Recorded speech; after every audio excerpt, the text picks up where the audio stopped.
Cette histoire commence avec un jeune homme nommé Allen, qui écrit une lettre à Lydia pour s'excuser de son départ inattendu. En ce moment, il est dans un train en direction des terres du Nord. Il s'avère que le pauvre a échoué à l'examen pour devenir sorcier de la cour. On peut voir son professeur lui dire qu'il n'aurait jamais imaginé le voir échouer à un examen. Le professeur, un peu déçu, est interrogé par Allen, qui lui demande s'il connaît un travail auquel il pourrait postuler, car il n'a plus un sou pour rentrer chez lui. Son maître lui répond qu'en effet, il a un ami qui cherche un tuteur pour sa fille, mais seulement pour la saison du printemps, avec un excellent salaire. Le protagoniste ne s'attendait pas à devenir instructeur, mais son professeur appelle immédiatement son ami pour lui annoncer qu'il a trouvé la personne parfaite pour le poste de tuteur, décrivant Allen comme l'un de ses meilleurs élèves, malgré l'ironie de son échec à l'examen. Le professeur lui précise que son élève sera la fille des Howard, l'une des 4 grandes maisons ducales, et plus précisément Tina, une jeune fille désireuse d'entrer à l'Académie royale au printemps prochain. Allen trouve l'idée d'être le professeur de quelqu'un d'aussi importante intimidante, mais il pense à une certaine Rousse, également fille d'un duc, ce qui le rassure un peu.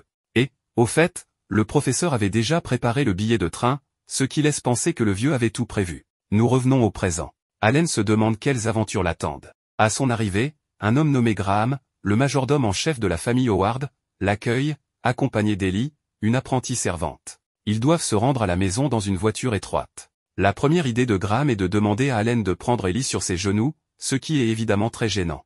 Ellie et Allen refusent, trouvant cela trop inconfortable, mais elle finit par accepter, disant que ça ne la dérange pas. Oui, c'est un peu forcé, si vous voulez mon avis. Ce qui est intéressant, c'est qu'Allen, en voyant le ruban dans ses cheveux, commence à soupçonner qui elle est vraiment. Comme il fait très froid pendant le trajet, Allen utilise un sort pour augmenter la température dans la voiture, impressionnant Graham et Ellie par la facilité avec laquelle il le fait. Mais Allen leur dit que cela est facile une fois que l'on a compris le processus. Une fois arrivés à la maison, Allen aide Ellie à descendre et s'excuse auprès de son Altesse pour l'avoir mise mal à l'aise. Oui, cette fille est la princesse, et Allen l'a deviné dès qu'il l'a vue à la gare. Comment? Parce qu'elle ne ressemble clairement pas à une servante, et le ruban qu'elle porte est littéralement orné de fils d'or, ce qui rendait évident qu'il s'agissait de Tina, sa future élève. Gênée d'avoir été démasquée, elle s'enfuit immédiatement, tandis que Graham demande à Allen d'entrer dans le manoir. Graham informe la véritable Ellie de l'arrivée d'Allen et lui demande de porter ses bagages à sa chambre. Mais Ellie est très maladroite et trébuche. Allen la sauve, heureux qu'elle aille bien, et lui caresse doucement la tête. Le majordome, furieux, remarque qu'Allen est bien comme son professeur l'a décrit, un charmeur inné avec les jeunes filles. Allen, perplexe, ne sait que penser, mais Graham, agacé, lui dit qu'il est temps de rencontrer le maître. C'est ainsi que nous rencontrons Walter Howard, le père de Tina, un homme très puissant. Il remercie Allen d'avoir accepté son invitation et mentionne qu'il a parlé de lui au professeur, qui n'a cessé de vanter ses mérites, convaincu qu'il n'y a pas de meilleur candidat. Il demande à Allen s'il sait en quoi consiste le travail. Allen répond qu'il s'agit d'être le tuteur de Tina pour une saison. Walter, irrité, reproche au professeur d'avoir mal expliqué. En réalité, bien qu'Allen doive être tuteur, son rôle est aussi de convaincre Tina d'abandonner son projet d'entrée à l'académie. Pour donner plus de contexte, Walter explique la situation familiale. Il y a 4 duchés, et grâce à leur aide inestimable dans la fondation de la nation, ils ont reçu de vastes terres au nord, sud, et ouest. Les Howard gèrent les terres du nord depuis des générations et jouissent d'une grande réputation militaire. Cependant, tout cela semble s'éteindre avec cette génération. Tina a perdu sa mère très jeune, et Walter n'a que 2 filles, Stella, l'aînée, qui est entrée à l'académie mais n'est pas particulièrement talentueuse en magie, et Tina, qui n'a aucune aptitude magique, bien qu'elle possède du mana. Elle ne peut même pas lancer les sorts les plus basiques, et malgré les examens des meilleurs sorciers, personne ne comprend pourquoi. Walter trouve Tina courageuse, avec un fort sens du devoir, car elle a choisi d'aller à l'académie pour tenter d'utiliser la magie, bien qu'elle ait une autre voie. Il emmène Allen dans une zone où Tina a cultivé des plantes grâce aux connaissances laissées par sa mère dans des livres. C'est remarquable, car ces plantes ne poussent pas naturellement dans ce territoire, mais sa recherche a rendu cela possible. Walter espère que Tina restera pour continuer ce travail, qu'il juge précieux pour leur territoire. Allen réalise que ce travail sera bien plus compliqué que prévu, et tout cela à cause de son professeur. Il suggère à Walter que Tina devrait peut-être suivre le chemin qu'elle souhaite. Si elle devient capable d'utiliser la magie à un niveau suffisant pour entrer à l'académie, Walter la laissera-t-il faire?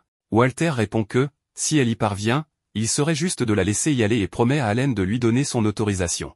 Allen le remercie, excité par ce défi inhabituel, une fille avec du mana mais incapable de lancer des sorts. Ce sera difficile, mais intéressant. Plus tard, un banquet de bienvenue est organisé pour Allen. Walter lui explique que tout est plus animé ici et qu'il est de coutume de manger avec les serviteurs, ce qui plaît beaucoup à Allen. Tina et Ellie arrivent, et Walter présente sa fille, prétendant qu'elle et Allen ne se sont pas encore rencontrés. Allen, ravi, dit qu'il connaît déjà Ellie et lui demande si elle a eu froid dans la voiture. Ellie ne comprend pas de quoi il parle, et Tina change rapidement de sujet pour éviter d'être démasquée. Walter interrompt pour demander une autre faveur à Allen. Ellie est l'unique héritière des Walker, une famille qui sert les Howard depuis des générations, et il veut qu'Allen lui enseigne aussi la magie. Ellie, peu confiante, pense qu'elle est mauvaise en magie et ne veut pas causer de problème. Allen lui demande si elle souhaite vraiment aller à l'académie avec Tina.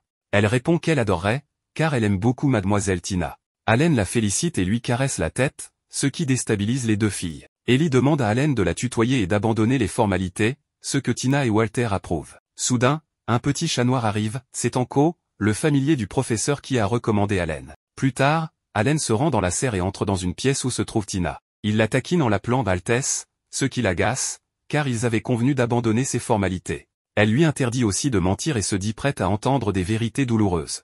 Allen promet d'être honnête, mais pense qu'elle semble tendue, probablement blessée par son incapacité à utiliser la magie, ce qui a créé des insécurités. Il lui annonce qu'ils ne commenceront pas encore les leçons pratiques, mais qu'il va lui faire passer un examen écrit. Il explique que l'entrée à l'Académie royale comprend une partie écrite, un entretien et une épreuve de magie. Vu qu'elle veut se concentrer sur la magie, Allen veut d'abord évaluer ses connaissances écrites. Tina doute, car les examens changent chaque année, mais Allen clarifie que ce n'est pas vrai, les épreuves suivent des schémas qui se répètent sur des décennies ou des siècles, ce que peu de gens remarquent. Il lui donne une feuille avec des questions types et lui demande de les résoudre aujourd'hui. Plus tard, Allen admet que Tina est aussi intelligente qu'une de ses connaissances, Lydia Leinster, du Duché du Sud, dont il semble ne pas pouvoir se débarrasser. Lydia est forte, intelligente, cultivée, possède beaucoup de mana et a maîtrisé un sort suprême appelé Oiseau de Feu.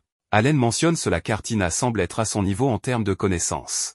Le lendemain, il lui rend l'examen, la félicite et annonce qu'ils se concentreront désormais sur la magie pratique. Tina se décourage, craignant d'échouer comme toujours et de décevoir ses professeurs. Allen la rassure, disant qu'il n'y a rien de mal à cela, car lui-même a récemment déçu son propre maître. Tina doute, ayant entendu qu'il est talentueux, connu comme le cerveau de la noble lame. Allen explique qu'on le connaît seulement parce qu'il supporte les excentricités de Lydia. Il avoue avoir moins de mana que la moyenne et pense n'avoir été admis à l'université que grâce à sa capacité à gérer Lydia. Il ajoute que l'académie est très stricte, avec des cours rigoureux et un taux d'échec élevé. Avant de commencer la leçon, il lui demande si elle veut vraiment aller à l'académie ou si elle y va par obligation. Tina insiste, elle veut y aller par choix, pas par devoir. Allen mentionne qu'elle pourrait rester et continuer ses recherches sur les plantes, mais Tina avoue qu'elle aime ses plantes, mais qu'elle a une autre motivation. Petite, sa mère lui lisait un conte où des héros utilisaient une magie puissante, et elle a toujours voulu faire de même avec la grande magie. Allen note qu'aucun maître de cette magie n'est encore en vie, mais ils doivent essayer. Tant qu'elle est déterminée, ils trouveront un moyen. Soudain, Ellie arrive, maladroite comme toujours, et trébuche, faisant voler des bougies. Allen la rattrape et utilise sa magie pour poser les bougies sur la table. Tina, jalouse, leur demande de s'éloigner. Allen commence la leçon en demandant à Tina de parler des éléments de base. Elle explique qu'il s'agit du feu, de l'eau, du vent, de la terre, de la foudre, de la lumière et des ténèbres. Chaque personne naît avec une affinité pour l'un de ces 7 éléments. La famille Howard excelle dans l'eau et le vent, qu'ils combinent pour créer de la magie de glace. Allen dit que c'est à moitié correct et lui demande ce qu'elle sait des forces et faiblesses. Par exemple, hier, il a régulé la température dans la voiture avec 3 éléments, feu, eau et vent. Bien qu'on pense que l'eau et le feu sont opposés, il a une théorie étrange selon laquelle il n'existe pas d'affinité spécifique avec un élément. Il veut qu'elles ouvrent leur esprit et essaient différents éléments. Il demande à Ellie quel type de magie elle maîtrise, et elle répond, feu et vent. Il lui demande d'allumer une bougie, ce qu'elle fait facilement, puis de créer du vent. Elle y parvient partiellement, et Allen la félicite pour son potentiel à utiliser 2 éléments si rapidement. Ellie doute de son talent, mais Allen pense qu'elle pourrait obtenir l'un des premiers rangs à l'examen.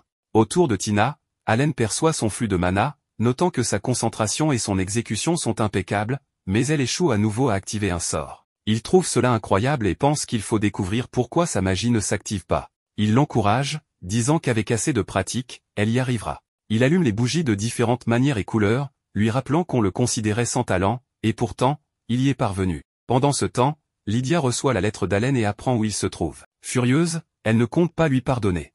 Ensuite, Allen dit à Tina et Ellie d'expliquer comment les gens parviennent à utiliser la magie. Tina répond que c'est parce qu'ils ont du mana, et qu'avec de la recherche et de l'effort, ils ont réussi à le maîtriser. Allen acquiesce. Il reconnaît que la recherche a beaucoup progressé et que la population utilisant la magie a augmenté. Mais les personnes capables d'utiliser des sorts avancés se font de plus en plus rares chaque année. Cependant, Les maisons ducales sont synonymes de puissance car elles possèdent des sorts suprêmes comme Flamme-Oiseau, Givre-Loup, Tornadragon et le Fumitigre. Jusqu'à aujourd'hui, personne en vie n'est capable de lancer ces sorts, ce qui fait que leur pouvoir diminue également. En entendant cela, Tina dit que la guerre du Seigneur des Ténèbres remonte à plus de 2 siècles. En tout ce temps, il devait y avoir eu beaucoup de recherches. Alors, ils n'ont rien fait. Allen répond qu'ils ont sacrifié la qualité au profit de la quantité. Il pense que la magie est utilisable parce que les éléments aident, même s'ils ne sont pas visibles. Tina réplique qu'elle pensait que cette théorie était fausse, car les sorts de feu ne sont pas plus puissants près des volcans. Pourtant, dans certains cas, les sorts d'eau gagnent en puissance. Allen reconnaît qu'elle a beaucoup de connaissances, mais il affirme que tant qu'elle n'a pas vérifié elle-même le pouvoir des éléments, elle ne peut pas croire aux expériences.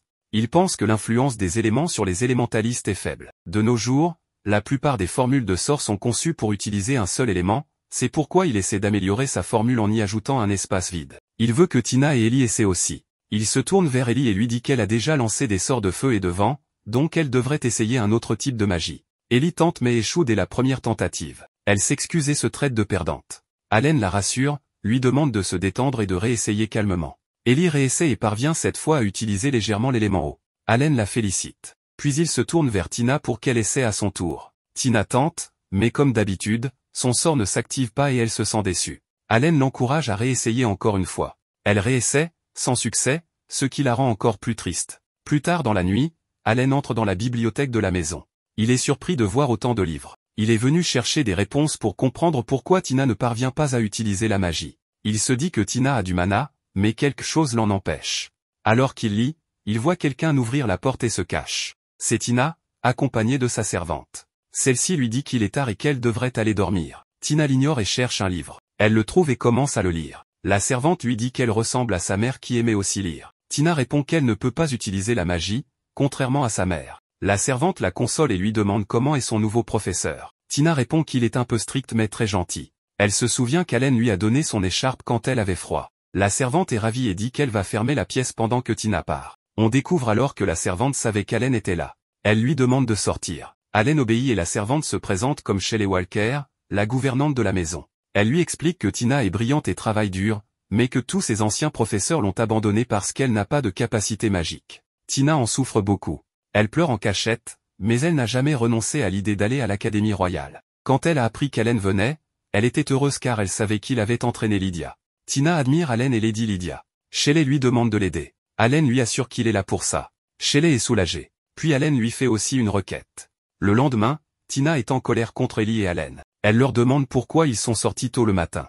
Allen répond qu'il aidait Ellie à récolter des légumes. Tina devient jalouse et demande à Ellie ce qu'elle pense d'Allen, et comment elle peut sortir avec quelqu'un qu'elle n'aime même pas. Ellie répond qu'elle aime Allen. Tina est surprise, Ellie précise qu'elle l'aime comme elle aime sa grand-mère et son grand-père. Allen intervient en disant qu'elles ont une amitié très profonde, comme des sœurs. Puis il leur propose de commencer la classe. Allen montre à Ellie comment poser ses mains sur un anko. Elle suit ses instructions et ressent un peu de mana. Allen explique que c'est le mana sombre de l'anko. Ellie essaie et parvient à l'utiliser. Allen la félicite à nouveau. Il demande à Tina d'essayer. Elle essaie, mais son sort ne s'active pas. Allen la rassure en disant qu'il reste du temps. Ensuite, Allen utilise son mana sombre pour faire apparaître un petit anko. Les filles le trouvent adorable et se disputent pour le toucher. Allen leur crée une petite poupée d'anko. Allen s'en va, mais Graham lui remet une lettre de Lydia. Dans sa chambre, Allen lit la lettre. Lydia lui écrit qu'elle a reçu sa lettre et lui demande pourquoi il est allé chez les Howard. Elle lui dit qu'il aurait pu venir chez elle s'il avait besoin de travail. Elle connaît la situation de Tina et pense que cela sera compliqué pour lui aussi. Elle lui déconseille d'utiliser une certaine méthode, sauf sur elle. Elle l'accuse de lui cacher des choses. Elle termine en disant qu'elle le verra à l'examen d'entrée de l'académie et que s'il tente de lui échapper, elle le retrouvera même en enfer. Allen panique. Ellie et Tina lui demandent ce qui ne va pas. Il répond que Lydia est juste fâchée parce qu'il ne lui écrit pas assez. Ellie dit que Lydia semble beaucoup s'inquiéter pour lui. Ils reprennent l'entraînement. Ellie utilise ses sorts avec succès, et Allen est satisfait. Il affirme que la nouvelle formule fonctionne. Mais Tina ne parvient toujours pas à utiliser sa magie. Allen remarque des particules de glace. La nuit suivante, Allen lit encore et se dit que le sort de Tina est proche d'être activé. Il consulte les anciens livres. Il découvre un symbole dans un des ouvrages. En sortant, il croise Ellie qui l'invite dans sa chambre. Allen la suit. Il la remercie. Ellie lui demande de l'appeler simplement Ellie. Il accepte. Il la met en garde contre le fait de laisser entrer des garçons dans sa chambre la nuit, sauf celui qu'elle aime. Elle acquiesce. Ellie veut le remercier. Ses grands-parents l'ont serré fort dans leurs bras après avoir parlé avec lui. Allen explique qu'il a simplement conseillé à sa grand-mère de lui dire combien il l'aime. Dans un flashback, il avait dit à Shelley qu'Ellie manquait de confiance et avait besoin d'amour familial. De retour au présent, il lui confie que sa propre famille l'aide de la même façon. Ellie raconte que ses parents sont morts quand elle était petite. La famille Howard l'a recueillie. Elle se souvient du jour de son arrivée sous la neige, de Tina qui a commencé à la suivre. Tina avait aussi perdu l'aide de sa famille. Ellie avoue avoir peur. Elle se sent incapable, dépassée par Tina. Elle a décidé de demander à aller à l'académie. Allen l'encourage. Il admire son courage et son talent. Le lendemain, Ellie réussit enfin son nouveau sort. Allen la félicite et lui demande comment elle se sent avec les autres éléments. Ellie dit que la foudre et la lumière lui font un peu peur, et que l'Anko lui enseigne la magie sombre. Mais elle pense pouvoir s'y habituer. Allen pense que les progrès d'Ellie sont excellents, mais que le problème, c'est Tina. Il lui demande d'essayer encore. Tina échoue, se met en colère et dit que rien ne fonctionne. Allen lui dit de ne pas s'inquiéter et propose une autre formule. Walter demande un rapport à Allen. Il explique que Tina a beaucoup de mana, mais qu'il ne peut pas promettre qu'elle sera prête pour l'examen. Walter lui demande s'il va la convaincre de renoncer à l'académie. Allen dit que non, car Tina est brillante en études. Walter réplique que dans la société aristocratique, ce n'est pas si simple. Une fille Howard qui ne sait pas utiliser la magie sera ridiculisée. Il demande à Allen de la convaincre d'abandonner si sa condition ne change pas. Allen accepte à contre-cœur. Tina continue de pratiquer sans succès. Allen la rejoint et lui propose de l'observer. Il remarque que sa formule disparaît trop vite. Quelque chose empêche sa magie de fonctionner, sans que la formule soit incorrecte. Il cherche une solution sans relâche. Un matin, il se réveille en retard, va sur le terrain d'entraînement et trouve Tina endormie. Il comprend qu'elle s'est entraînée toute la nuit. Tina se réveille, voit Allen lire un livre et lui demande s'il lit pour elle. Allen nie et prétend que le livre l'intéresse. Tina l'accuse de mentir. Elle l'accuse aussi de lire toute la nuit pour elle et de sauter le petit déjeuner. Elle se met en colère, lui dit qu'il devrait être fâché contre elle, car elle n'a aucun talent. Allen s'excuse, se disant qu'il a échoué comme professeur. Tina fond en larmes. Elle avoue qu'elle l'aime beaucoup, ainsi qu'Ellie, mais qu'elle est jalouse de ses progrès. En se mettant en colère, sa magie de glace se manifeste et elle ne parvient plus à la contrôler. Ellie arrive et demande ce qu'il se passe. Allen lui demande de rester en arrière. Il voit que Tina est coincée dans un cercle de glace. Tina dit alors à Allen que chaque fois qu'elle voit Ellie mieux réussir qu'elle, et qu'il la complimente pour cela, cela l'énerve profondément. Après avoir dit cela, Tina devient si bouleversée que son mana devient incontrôlable, provoquant une tempête de neige. En voyant cela, Ellie arrive et demande ce qui se passe. Allen lui dit de rester à l'écart car la situation est dangereuse. Allen commence à se demander pourquoi le mana de Tina s'est soudainement activé. Ils essayaient depuis si longtemps, et rien ne s'était produit jusque-là. Il pense que si cela continue, Tina pourrait être en danger. Il demande alors à Ellie d'aller chercher Walker, son grand-père. Elle part donc à sa recherche. Allen pense qu'il doit d'abord arrêter cette tempête. Il tente alors de la stopper avec sa magie, mais cela ne fonctionne pas. Il dit ressentir une très mauvaise sensation, comme si son cœur était écrasé. Il ne comprend pas ce qui se passe. Il se dit que si la tempête ne s'arrête pas, il devra utiliser ce qu'il avait juré de ne plus jamais faire. Il s'adresse à Tina, lui demandant si elle peut l'entendre. Elle, entourée de glace, entend sa voix et demande ce qui se passe. Allen est soulagé qu'elle l'entende et lui dit de se calmer. Il lui explique que son mana est hors de contrôle, et si cela continue, elle perdra tout son mana et mourra. Tina demande ce qu'elle doit faire. Allen lui dit qu'il va lier son mana au sien pour pouvoir le contrôler. Tina demande si c'est possible. Allen répond que oui, il l'a déjà fait. Il ajoute que cela pourrait lui faire un peu mal, mais il lui demande de le laisser lier leur mana. Elle accepte, disant qu'elle a confiance en lui. Allen commence alors à lier son mana au sien, expliquant que donner son mana à quelqu'un d'autre est très risqué, mais il n'a pas d'autre choix s'il veut sauver Tina. Il la retrouve finalement, active sa magie, et leur mana se connecte. Il est choqué de voir que Tina possède un mana énorme. Il dit que ses capacités sont encore plus dangereuses que celles de Lydia. Allen peut désormais entendre les pensées de Tina. Elle pense qu'elle est inutile, se demande pourquoi elle ne peut pas utiliser la magie, et regrette d'être née. Elle demande pardon à ses parents et appelle à l'aide. Allen comprend ce qu'elle ressent et essaie de l'atteindre. Tina l'entend à nouveau. Un immense oiseau de glace passe derrière elle, ce qui choque Allen. Il remarque alors que la tempête de neige commence à se calmer. Il comprend que Tina l'aide à l'arrêter. Allen, motivé, lance un sort d'oiseau de feu qui brise la glace autour de Tina, la libérant.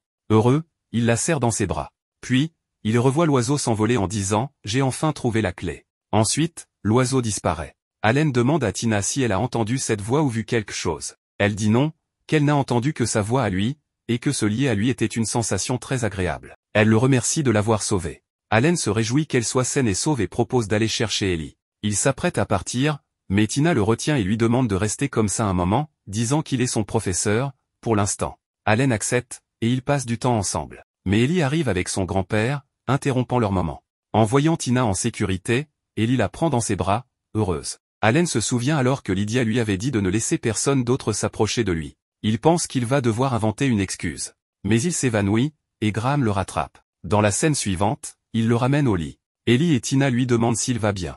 Il répond que oui, il est juste fatigué. Il le laisse se reposer.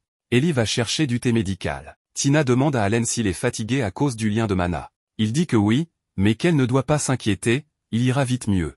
Il ajoute qu'il a été choqué de pouvoir entendre ses pensées. Tina, fâchée, lui dit qu'il l'a appelée Altesse, alors qu'elle lui avait dit de l'appeler par son prénom. Allen promet de faire attention la prochaine fois. Il dit aussi avoir appris de nouvelles choses sur sa capacité, lorsqu'il se lie à quelqu'un, il peut contrôler son mana, mais cela dépend aussi de la volonté de l'autre. Une fois le lien établi, il est plus facile de le rétablir à l'avenir. Tina lui demande s'il l'a déjà fait. Il répond qu'il l'a fait avec sa sœur Karine et Lady Lydia, et qu'il n'avait pas le choix. Il explique que lier le mana signifie avoir la vie de l'autre entre ses mains.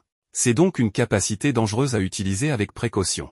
Il lui demande de garder cela secret, même à Ellie. Tina accepte. La nuit tombe. Allen lit encore, pensant à l'oiseau de glace qu'il a vu derrière Tina. Il se demande quel est son lien avec elle. Il réalise qu'il doit faire plus de recherches. Le lendemain, ils se rendent dans une nouvelle zone d'entraînement, l'ancienne étant endommagée. Allen remarque que l'endroit est grand et demande à Tina d'activer un sort. Elle accepte, mais Anko devient nerveuse et s'accroche à Ellie, ayant peur. Finalement, Tina réussit à utiliser sa magie, générant tellement de glace qu'elle perce le toit. Tous sont impressionnés par sa puissance.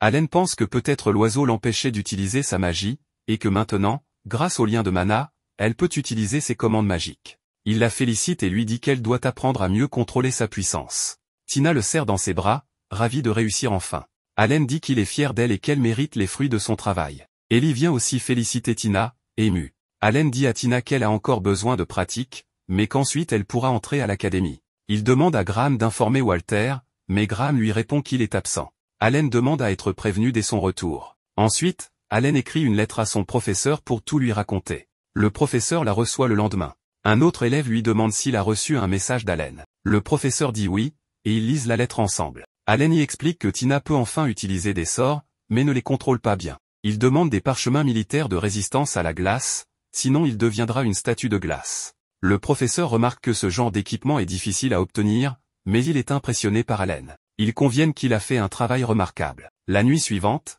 Allen continue ses recherches mais ne trouve rien. Il remarque une autre marque dans un livre, semblable aux précédentes. Il se demande ce qu'elle signifie. On voit ensuite Walter, le père de Tina, qui semble préoccupé.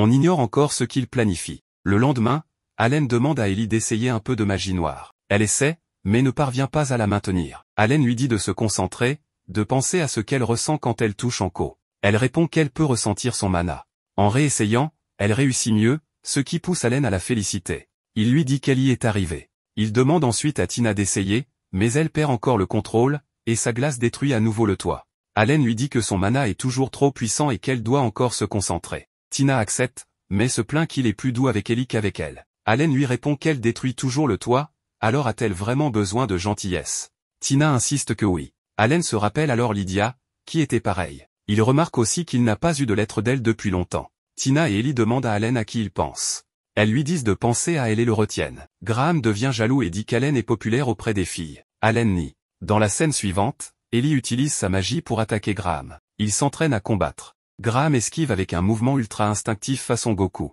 Allen est impressionné. Tina explique que les Walkers doivent beaucoup s'entraîner pour servir leur seigneur. Graham contre-attaque, Ellie bloque bien. Allen la félicite. Il dit à Tina que c'est à son tour. Elle accepte et utilise sa magie sur des bougies. Cette fois, elle la contrôle mieux. Allen l'encourage. Allen et Graham discutent. Graham remercie Allen pour les progrès de Tina et Ellie. Allen dit que ce sont les filles qui ont travaillé dur. Il ajoute qu'il ne peut pas rencontrer le père de Tina et se demande s'il l'évite. Il demande ce que Walter pense des progrès de Tina. Graham dit qu'il ne peut rien dire de plus. Allen demande alors qui possède les livres marqués qu'il a trouvés. Graham refuse de répondre. Allen retourne alors lire dans sa chambre, cherchant des indices dans les livres marqués. Il pense que cela lui apprendra quelque chose sur le mana de Tina. Il pense que l'oiseau parlait d'une clé, peut-être Tina. À ce moment, Tina et Ellie arrivent, n'arrivant pas à dormir. Allen leur dit qu'il est tard et qu'elles devraient se reposer. Elles refusent. Allen leur sert du lait chaud, qu'elles apprécient. Il leur demande ensuite de retourner dans leur chambre sans bruit. Ils continuent d'étudier, remarquent une chose commune entre les livres, mais voit alors qu'elles se sont endormies. Ému par leurs efforts, il dit qu'il espère qu'elles pourront aller ensemble à la Royal Academy. Le lendemain, Allen continue leur entraînement. Graham vient lui dire que Walter veut le voir. Allen accepte. Walter dit qu'il a beaucoup réfléchi, et a décidé que Tina ne passera pas l'examen d'entrée. Allen se met en colère, disant qu'elle réussira avec d'excellentes notes. Walter le remercie pour tout ce qu'il a fait mais reste ferme, Tina n'a pas assez d'expérience, donc elle ne peut pas aller à l'académie. Allen insiste, il a écrit dans son rapport que Tina contrôlait son mana depuis quelques jours. Walter répond qu'Allen n'a plus son mot à dire et qu'il est payé pour son travail. Allen, insulté, refuse l'argent et dit que Walter ne voit pas la réalité. Il ajoute que la duchesse Rosa, la mère de Tina, voulait qu'elle utilise la magie. Walter est surpris qu'il le sache. Allen explique qu'il a lu tous les livres marqués sur la magie de glace, tous laissés par Rosa, ce qui prouve qu'elle croyait que quelqu'un d'autre l'aiderait. Il montre les marques, ce qui choque Walter. Allen dit que Walter sait combien Tina a souffert, et lui demande de ne pas briser son rêve. Il s'excuse pour son comportement et accepte toute punition, mais supplie Walter de réfléchir. Walter lui demande de relever la tête. Allen dit qu'il ne veut pas que Tina abandonne son rêve d'entrer à l'académie. Walter accepte sous une condition. Allen retourne auprès de Tina et Ellie et leur dit qu'elles auront un test final. Si elles réussissent, elles pourront passer l'examen d'entrée. Elle demande quel est ce test. Allen explique que Walter fera évaluer leurs compétences par un grand sorcier à sa place, faute de temps. Elles paniquent en apprenant qu'elles devront se battre pour de vrai. Allen les rassure, il a confiance en elles réussiront, car elles sont ses élèves. Elles rougissent, et reprennent l'entraînement. Quelques jours plus tard, ils continuaient à s'entraîner. Ellie, avec ses attaques, réussit à acculer le protagoniste pour qu'il tombe dans le piège de Tina. Mais les deux se sont déconcentrés, et rapidement Allen se libéra. Lorsqu'il les attaqua avec de la magie, une fumée apparut, empêchant les filles de voir quoi que ce soit. C'est ainsi que le protagoniste remporta la victoire. Allen leur dit alors que le piège de Tina avait été bien exécuté et que les attaques au corps à corps d'Ellie devenaient de plus en plus précises. Cependant, il leur restait encore du chemin à faire, car lors de l'épreuve finale, elles affronteraient un grand mage choisi par Walter. Elles devaient donc se battre de toutes leurs forces. Quoi qu'il en soit, l'important est que l'épreuve approchait, et Allen allait leur enseigner tout ce dont elles auraient besoin. Plus tard, Tina et Ellie prenaient un bain, mais elles doutaient de pouvoir battre le professeur Allen avant le jour de l'épreuve. Heureusement, Ellie, en plus de sa magie, maîtrisait les arts martiaux enseignés par Graham et Shelley. Les deux filles promirent de s'efforcer d'être aussi formidables que leur professeur Allen, et de rejoindre ensemble l'Académie royale, quoi qu'il arrive. À ce moment-là, la petite blonde s'évanouit à cause du temps passé dans le bain. Allen la rafraîchit avec sa magie. Et il ne s'occupa pas seulement d'elle, il utilisa aussi de la magie de vent pour sécher les cheveux de Tina.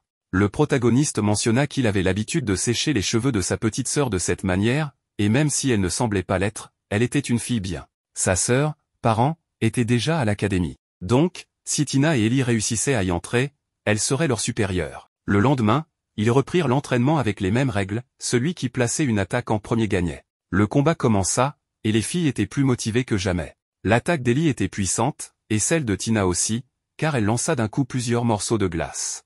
Allen esquiva tout, mais réalisa que les filles voulaient créer un rideau de fumée. Il ne se trompait pas, Ellie l'attaqua aussitôt. Allen esquiva, mais la blonde continua avec de la magie noire, et un tir de glace inattendu de Tina le toucha au bras. Les filles remportèrent le combat et étaient si heureuses qu'elles voulaient continuer, mais Allen leur dit que l'entraînement s'arrêtait là, car l'épreuve finale avait lieu le lendemain et elles devaient économiser leurs forces. La nuit venue, Allen continuait à chercher sans succès des informations sur l'identité de la créature qu'il avait vue. Tina, incapable de dormir et un peu triste, vint lui demander si elle ne réussissait pas l'épreuve, cela signifiait qu'elle ne pourrait pas aller à l'académie. Le protagoniste la rassura, disant que cela n'arriverait sûrement pas. Ces mots rendirent Tina très heureuse. Elle décida alors de lui parler du conte que sa mère lui lisait lorsqu'elle était petite. Il y était question d'un lion en flammes, Léonie, d'un oiseau émeraude soigneur, Oralda, et d'un oiseau de glace qui gelait tout, Nivalgru. Les gens disaient qu'il avait la forme d'une grue, une espèce aujourd'hui disparue. Malgré cela, Tina croyait à la grande magie et voulait aller à la capitale et à l'Académie royale pour prouver que cette histoire était vraie. C'était la première fois qu'elle confiait cela à quelqu'un, et le protagoniste se sentit honoré. Il donna alors un livre à Tina, expliquant qu'il avait lu de nombreux ouvrages à la bibliothèque ces derniers mois. Certains comportaient des marque-pages et décrivaient des formules de magie de glace. Tous portaient un même sceau sur la dernière page. Tina reconnut aussitôt le sceau de sa mère. Allen lui dit que, bien qu'il n'ait jamais rencontré Madame Rosa, les notes qu'elle avait laissées montraient clairement qu'elle se souciait de l'avenir de ses filles. En fait, les sorts qu'il avait enseignés à Tina étaient des versions améliorées de ceux trouvés dans ses livres. Tina fut très émue et promit au protagoniste qu'elle gagnerait coûte que coûte. Le lendemain, sur le lieu de l'épreuve, Allen dut aller dans les gradins, car il ne pouvait pas intervenir. Shelly remit à Tina un bâton magique, qui appartenait autrefois à sa mère. Rosa avait demandé à Shelly de le transmettre à Tina si elle apprenait la magie. En voyant le bâton, Tina comprit qu'elle n'avait plus à avoir peur. Shelly en fut si émue qu'elle se mit à pleurer, elle avait enfin accompli sa mission. Ellie voulut la consoler, mais Shelly dit à la petite blonde qu'elle croyait aussi beaucoup en elle. Peu après, les deux filles se retrouvèrent face au mage qu'elles devaient affronter. Mais ce mage n'était autre que le père de Tina, dissimulé sous un masque magique. Graham dressa rapidement une barrière pour leur permettre de combattre librement. Le duel commença. Ellie et Walter s'affrontèrent au corps à corps, mais il l'envoya voler en un instant. Elle ne se laissa pas faire, utilisa sa magie pour rendre le sol glissant et fixa les pieds de Walter avec de la glace. Les formules magiques d'Ellie étaient précises et variées, mais c'était maintenant au tour de Tina de briller. Elle lança plusieurs projectiles de glace, mais cela ne blessa même pas Walter. Elle tenta de le lier, sans succès. Les filles prirent alors de la distance et essayèrent de lui tendre un piège. Walter ne tomba pas dedans, alors Tina lança une attaque basique, suivie par Ellie qui le plongea dans une nuée de magie noire. Quand Walter retrouva la vue, elles l'attaquèrent ensemble, mais il parvint à repousser leurs attaques. Reconnaissant leur talent, Walter invoqua les glaces jumelles, un sort de magie avancé. Ellie commença à désespérer, mais Tina la calma en lui rappelant qu'elle n'avait qu'à faire ce qu'Hélène leur avait appris. Depuis les gradins, le protagoniste les encouragea, ravivant leur détermination. Ensemble, elles repoussèrent le sort avancé. La magie que Tina utilisait allait au-delà de ce qu'Hélène lui avait enseigné. Il fut surpris, et Shelly fut émue de voir la petite fille grandir. Les filles demandèrent à Walter d'abandonner, mais il refusa et prépara son sort ultime. Hélène sut que la barrière ne tiendrait pas, car tout commençait à geler. Il ordonna alors l'évacuation, y compris pour Shelly. Puis, il descendit des gradins pour remplacer Graham comme arbitre, malgré le danger. Tina comprit quel sort Walter préparait, un sort que seul son père pouvait utiliser, pensait-elle. Une violente tempête de neige s'abattit. Malgré leur incertitude, les filles ne renoncèrent pas. Elles étaient les élèves d'Hélène, elles ne pouvaient pas perdre. Un loup blanc sortit du cercle magique de Walter, c'était le loup des tempêtes, magie suprême du duché de Howard. Hélène donna à Graham une barrière militaire pour qu'il en dresse une seconde autour du champ de bataille. Hélène confia cette mission à Graham, puis appela ses élèves. Mais les filles lui demandèrent de ne pas intervenir, juste de les observer. Walter lança le loup à l'attaque. Ellie se rappelle qu'Hélène lui avait dit un jour qu'il avait un avenir prometteur, alors elle essaya un sort de feu, mais il ne fit rien au loup. Tina se souvint des mots de son maître, lança un sort de glace et réussit à geler le loup, mais il se libéra rapidement. Walter dit que si elle voulait vraiment se battre, elle devait utiliser de la magie suprême aussi. Le loup attaqua de nouveau, mais les filles s'en sortirent. Hélène demanda à Tina d'essayer de reproduire la formule du loup des tempêtes. Hésitante, elle regarda son bâton. Pendant ce temps, Hélène demanda à Ellie de la couvrir. Walter trouva cela fascinant. Puis, les deux filles s'allièrent. Quand Walter lança son loup, Tina réussit d'une manière ou d'une autre à copier le sort. Deux loups s'affrontèrent sur le champ de bataille. Hélène savait que la formule de Tina était encore imparfaite, et que si ça continuait, elles allaient perdre. Mais Tina ne comptait pas abandonner. Elle prit son ruban et l'enroula autour de son bâton, comme le faisait la dame de glace dans le conte que sa mère lui lisait. Elle demanda à sa mère de lui accorder sa force. Soutenue par Ellie, une grue glaciale apparut et détruisit le loup du duc. Sa magie était si puissante que la grue s'éleva dans le ciel et fit tomber la neige. Quelques jours plus tard, Hélène, Tina et Ellie se préparaient à partir pour la capitale. Walter arriva, un peu blessé, et dit à sa fille qu'elle avait réussi l'épreuve avec les honneurs, qu'il avait eu l'impression de revoir sa femme. Il s'excusa auprès de Tina, car il avait eu peur de la perdre. Elle l'enlaça et lui demanda de s'occuper de ses plantes. Walter la rassura, et Tina rejoignit Ellie, car le train allait partir. Le duc savait que la serre était trop petite pour une pousse aussi forte que sa fille. Son devoir, maintenant, était de l'envoyer dans le monde. Il demanda à Hélène de veiller sur elle, mais de ne pas la toucher, sous peine de représailles. Graham lança la même menace. Hélène précisa qu'il n'avait pas de telles intentions.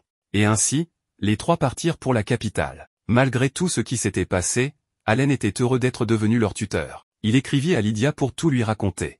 Il ne restait plus qu'à se retrouver à la capitale. Quelques jours plus tard, le protagoniste arriva à la capitale et se rendit chez Lydia, où il fut accueilli par un sort de feu. Hélène annula évidemment le sort et dit à la rousse qu'il ne trouvait pas très correct de l'accueillir avec un oiseau de feu.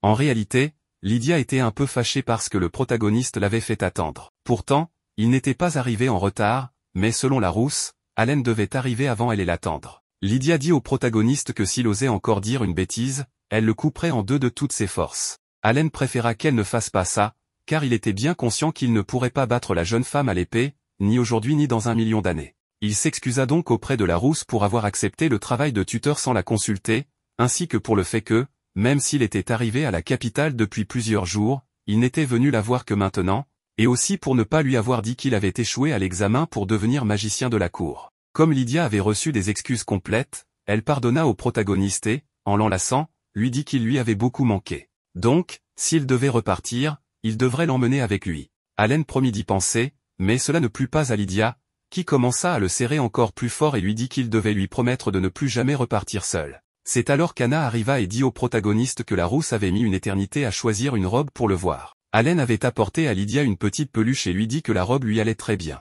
Changeant de sujet, Allen avait déjà entendu dire que Lydia serait diplômée de l'université en tant que première de sa promotion, et il la félicita aussi pour avoir réussi l'examen pour devenir magicienne de la cour. Cependant, il n'était pas sûr d'assister à la remise de diplôme, car personne n'avait jamais été diplômé deuxième de sa classe sans avoir un poste assuré, et le protagoniste n'avait pas non plus l'intention de rester tuteur. Lydia était curieuse de savoir pourquoi, tout à coup, Tina était devenue capable d'utiliser la magie. Allen, évidemment, ne lui raconta pas la vérité et dit simplement que certaines choses s'étaient produites. Au même moment, la petite bleue et Ellie passaient l'examen, et Allen était certain que cette année, Tina serait première de la classe et qu'Ellie finirait sans aucun doute parmi les meilleures. Lydia dit au protagoniste de ne pas en être si sûr, car sa petite sœur passait aussi l'examen. Lynn, la petite sœur de la rousse, était très talentueuse, mais elle avait beaucoup de concurrence, car Tina avait réussi à lancer des sorts avancés peu de temps après avoir commencé à utiliser la magie. Une semaine plus tard, les résultats des examens sortirent et Walter n'aurait jamais cru qu'elles obtiendraient d'aussi bons résultats. Tina fut première de sa promotion et très proche du score le plus élevé de l'histoire. Ellie, de son côté, termina également parmi les premières. Le duc félicita les deux filles pour leur excellent travail et dit à sa fille qu'elle était la fierté de la maison Howard. Walter voulait qu'Allen continue à être le tuteur de ses filles, mais le protagoniste refusa l'offre. Le duc savait que le protagoniste faisait cela par considération pour la famille royale, mais il lui dit que ce n'était pas nécessaire, car il n'était pas responsable de ce qui s'était passé à l'examen pour magicien de la cour. Le protagoniste fut surpris que Walter soit au courant, mais après tout, il était duc et s'informait forcément des affaires importantes. Le protagoniste avait passé l'examen pour devenir magicien et obtenu les notes les plus élevées à l'écrit et à l'entretien. Cependant, il avait terminé dernier à l'épreuve pratique et avait donc échoué. Tina et Ellie furent surprises et furieuses qu'Allen ait échoué alors qu'il était si puissant. Elles allèrent même jusqu'à traiter les examinateurs d'idiots. Walter leur expliqua que l'adversaire du protagoniste et celui qui l'examinait à l'épreuve pratique n'était autre que Gérard, le deuxième prince. Ce dernier avait provoqué Allen et même insulté sa famille et Lydia. Le protagoniste avait annulé tous les sorts du prince pendant l'épreuve et l'avait même écrasé à l'épée. Alors, le prince capricieux fit un scandale en criant au manque de respect et, comme les examinateurs ne pouvaient ignorer ses plaintes, ils décidèrent finalement de ne pas évaluer Allen. Ce fut une injustice totale. Cependant, le protagoniste ne regrettait rien. Il expliqua à Walter et aux filles qu'il ne connaissait pas ses vrais parents. Sa famille actuelle, son père, sa mère et sa petite sœur, faisaient partie du clan des loups, mais malgré cela, il l'avait élevé avec beaucoup d'affection et l'aimait encore. Et Lydia aussi s'était beaucoup souciée de lui. Il ne regrettait donc pas d'avoir réagi face à quelqu'un qui les insultait. Et c'est aussi à cause de cet incident que le protagoniste ne voulait pas causer de problème à la famille Howard. Walter dit à Allen que lui et toute sa famille seraient toujours à ses côtés et qu'il l'aiderait quoi qu'il arrive. Cependant, Tina ne pouvait pas l'accepter. Elle ne voulait pas être séparée du protagoniste et partit en courant. Plus tard, le protagoniste la retrouva et lui dit qu'il allait démissionner, car elle n'avait plus besoin de lui. En pleurs, elle lui dit qu'elle ne voulait pas qu'il fasse ça, mais au moment de dire pourquoi, elle se tut. Alors, Allen lui promit que malgré tout, il restait son tuteur et que si elles avaient besoin de lui, il viendrait en volant. Tina, sachant qu'Allen était sérieux, décida de lui faire un dernier cadeau avant son départ. La jeune fille l'embrassa et, au même moment, des flocons de neige commencèrent à tomber tout autour. Quand ils se séparèrent, le professeur d'Allen apparut en disant qu'il avait tout vu. S'il avait été Lydia, il aurait tué le protagoniste. Et s'il avait été Walter, il ne serait pas resté calme non plus. Ils avaient donc eu de la chance. Cependant, le professeur fit du chantage au protagoniste en lui disant qu'il ne dirait rien à personne à condition qu'il reste le tuteur de Tina. Il faisait tout cela parce qu'il ne voulait pas laisser partir son élève talentueux. Ainsi, le protagoniste dut rester. Quelques jours plus tard, Ellie était très heureuse parce qu'elle et Tina allaient porter le même uniforme. Cependant, la petite bleue était perdue dans ses pensées, repensant au baiser. La blonde remarqua que Tina était souvent dans la lune et soupirait beaucoup. La petite bleue expliqua qu'elle était juste préoccupée par le discours de la cérémonie d'entrée. C'est alors que Stella arriva et Tina se jeta dans les bras de sa grande sœur, disant qu'elle lui avait manqué. Stella n'avait pas pu venir pendant les vacances d'hiver parce qu'elle était occupée par ses devoirs au conseil des étudiants, dont elle était la présidente. Stella félicita les deux filles pour leur réussite et dit à Tina que, même si elle n'avait commencé à utiliser la magie que récemment, elle était géniale pour avoir terminé première. La petite bleue dit à sa grande sœur que tout cela, c'était grâce à leur professeur. Comme les deux sœurs avaient beaucoup à se dire, Stella promit de revenir plus tard dans la soirée pour parler avec sa cadette. Quelques jours plus tard, Tina et Ellie arrivèrent sur le lieu de la cérémonie d'entrée. Allen était également présent et félicita les deux filles. Cependant, Tina était un peu timide. Cette fois, le protagoniste était en tenue de gala, car Lydia l'avait menacé de le calciner s'il ne venait pas habillé ainsi. Allen, qui vivait désormais dans le quartier ouvrier, avait dû prendre son courage à deux mains pour marcher ainsi vêtu. Il félicita encore les filles pour leur admission et remarqua aussitôt qu'Ellie avait la cravate de travers, qu'il remit rapidement en place. La petite blonde en profita pour dire à Allen que le fait qu'il reste leur tuteur la rendait très heureuse, mais elle lui demanda ce qui l'avait fait changer d'avis. Allen, incapable de répondre à la question, se contenta de dire que beaucoup de choses s'étaient passées. Comme l'heure de la cérémonie approchait, le protagoniste remarqua que Tina était très nerveuse. Il lui dit de ne pas s'inquiéter, que tout se passerait bien et qu'il la regarderait depuis le public. Les filles entrèrent alors dans la salle et Lynn arriva pour saluer Allen. Elle n'était pas seule, Lisa, sa mère, et Anna étaient aussi là. Le protagoniste salua très formellement Lisa, qui lui rappela qu'il était comme son fils et ne devait pas l'appeler de manière si formelle. Lisa dit à Allen que ce matin-là, Lydia n'avait pas arrêté de se plaindre parce qu'elle devait partir à la cérémonie de nomination de la cour, alors qu'elle ne voulait aller qu'à la cérémonie d'entrée. Elle était donc très en colère. Le protagoniste supposa que la rousse voulait juste voir le grand moment de sa petite sœur, mais la servante, qui savait que ce n'était pas seulement pour ça, dit qu'elle filmerait tout avec une gemme vidéo pour le montrer à mademoiselle Lydia. Plus tard, pendant la cérémonie, il se mit à pleuvoir. Lynn fit remarquer que même s'il pleuvait, au moins il ne neigeait pas, car elle détestait le froid. Tina, sachant que la rousse était la sœur de Lydia, fut agacée par ce commentaire et dit qu'elle détestait la chaleur. Lynn dit à Tina qu'elle n'était pas si différente, même si Tina lui avait pris la première place. Et si Tina était si nerveuse, Lynn pouvait faire le discours à sa place. Mais la petite bleue n'allait pas le permettre, car ce discours représentait un miracle offert par son professeur. La cérémonie commença et le protagoniste remarqua que sa petite sœur Karen était là. Elle faisait partie du conseil des étudiants, chose qu'il ignorait. Karen lança la cérémonie d'entrée en tant que maîtresse de cérémonie. Elle était vice-présidente du conseil des étudiants et faisait partie du clan des loups. Le fait qu'elle soit issue de ce clan ne plaisait pas à certains dans le public, ce qui agaçait beaucoup Allen. Ensuite, Rod, le directeur de l'Académie royale, fit apparaître une barrière pour stopper la pluie, permettant à la représentante des nouveaux élèves de faire son discours. Tina avança alors et, morte de trac, manqua de tomber. Heureusement, Karen était là pour la retenir et lui donner du courage. Tina commença son discours en disant qu'elle ne se sentait pas digne de le prononcer, car, même si elle était née dans la famille Howard, elle n'avait jamais pu utiliser la magie jusqu'à ses 13 ans. À ce moment-là, elle était déjà prête à abandonner et pensait devoir se résigner à vivre sans rien espérer. Mais aujourd'hui, elle était là, donnant ce discours. Elle, qui il y a seulement 3 mois ne pouvait pas utiliser la magie. Si elle réalisait maintenant son rêve, c'était grâce à une personne à qui elle serait éternellement reconnaissante. Le rêve de Tina avait toujours été de pouvoir utiliser la magie. Mais désormais, elle ne pouvait pas se contenter de ça. Elle voulait apprendre beaucoup de types de magie pour se rapprocher de cette personne et pouvoir, d'une manière ou d'une autre, lui rendre ce qu'il lui avait donné.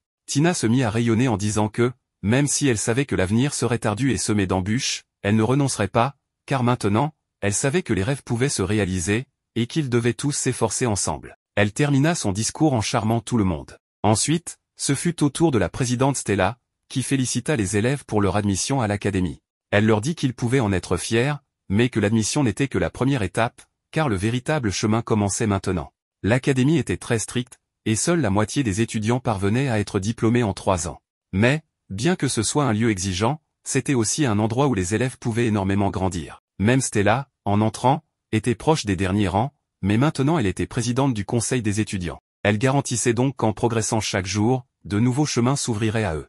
La présidente du conseil termina son discours et Lisa commenta que Lydia devrait être un peu plus sérieuse comme Stella. Ensuite, vinrent les mots du directeur. Comme il était connu pour ses discours interminables, le protagoniste dit à Lisa de faire attention, sinon elle finirait par s'endormir. Puis un message arriva du palais, Lydia s'était encore battue avec des gens et les avait même menacés de ne leur faire preuve d'aucune pitié.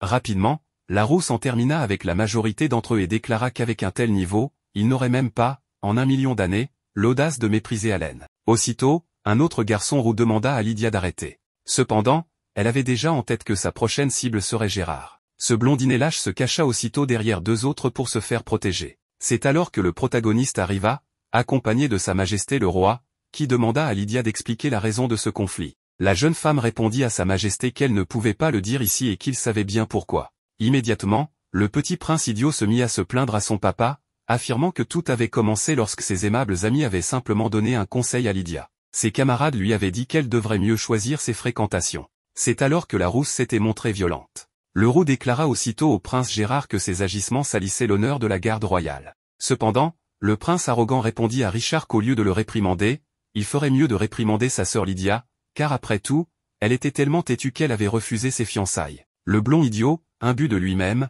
demanda à son père de punir Lydia. Le protagoniste intervint pour dire à sa majesté que beaucoup admiraient Lydia comme la dame de l'épée et que, la connaissant depuis plus de 4 ans, il était certain qu'elle ne dégainerait pas son épée sans une raison valable. Aussitôt, le blond stupide répliqua à Haleine que le problème était que lui, un raté recalé à l'examen de la cour, entrait et sortait de la maison des Leinster à sa guise. Sachant que la famille d'Haleine appartenait au clan des loups, Gérard ajouta que c'était pour cela que Lydia avait adopté ses manières d'animal. Le protagoniste était prêt à tolérer que Gérard l'insulte lui, mais pas sa famille ni Lydia. Il dit donc au prince capricieux qu'il venait de brandir une épée extrêmement tranchante, capable de blesser mortellement le cœur d'autrui, et que, compte tenu de cela, il était fort probable que Lydia ait sorti la sienne en réponse. Sa majesté mit alors fin à la dispute et ordonna que Gérard et Lydia soient consignés chez eux pendant 1 mois, interdisant également à son fils tout contact avec l'un ou l'autre, que ce soit Lydia ou Haleine. Le prince idiot tenta de protester, disant que c'était toujours la faute de ces 2 insolents, mais le roi ordonna qu'on l'emmène. Plus tard,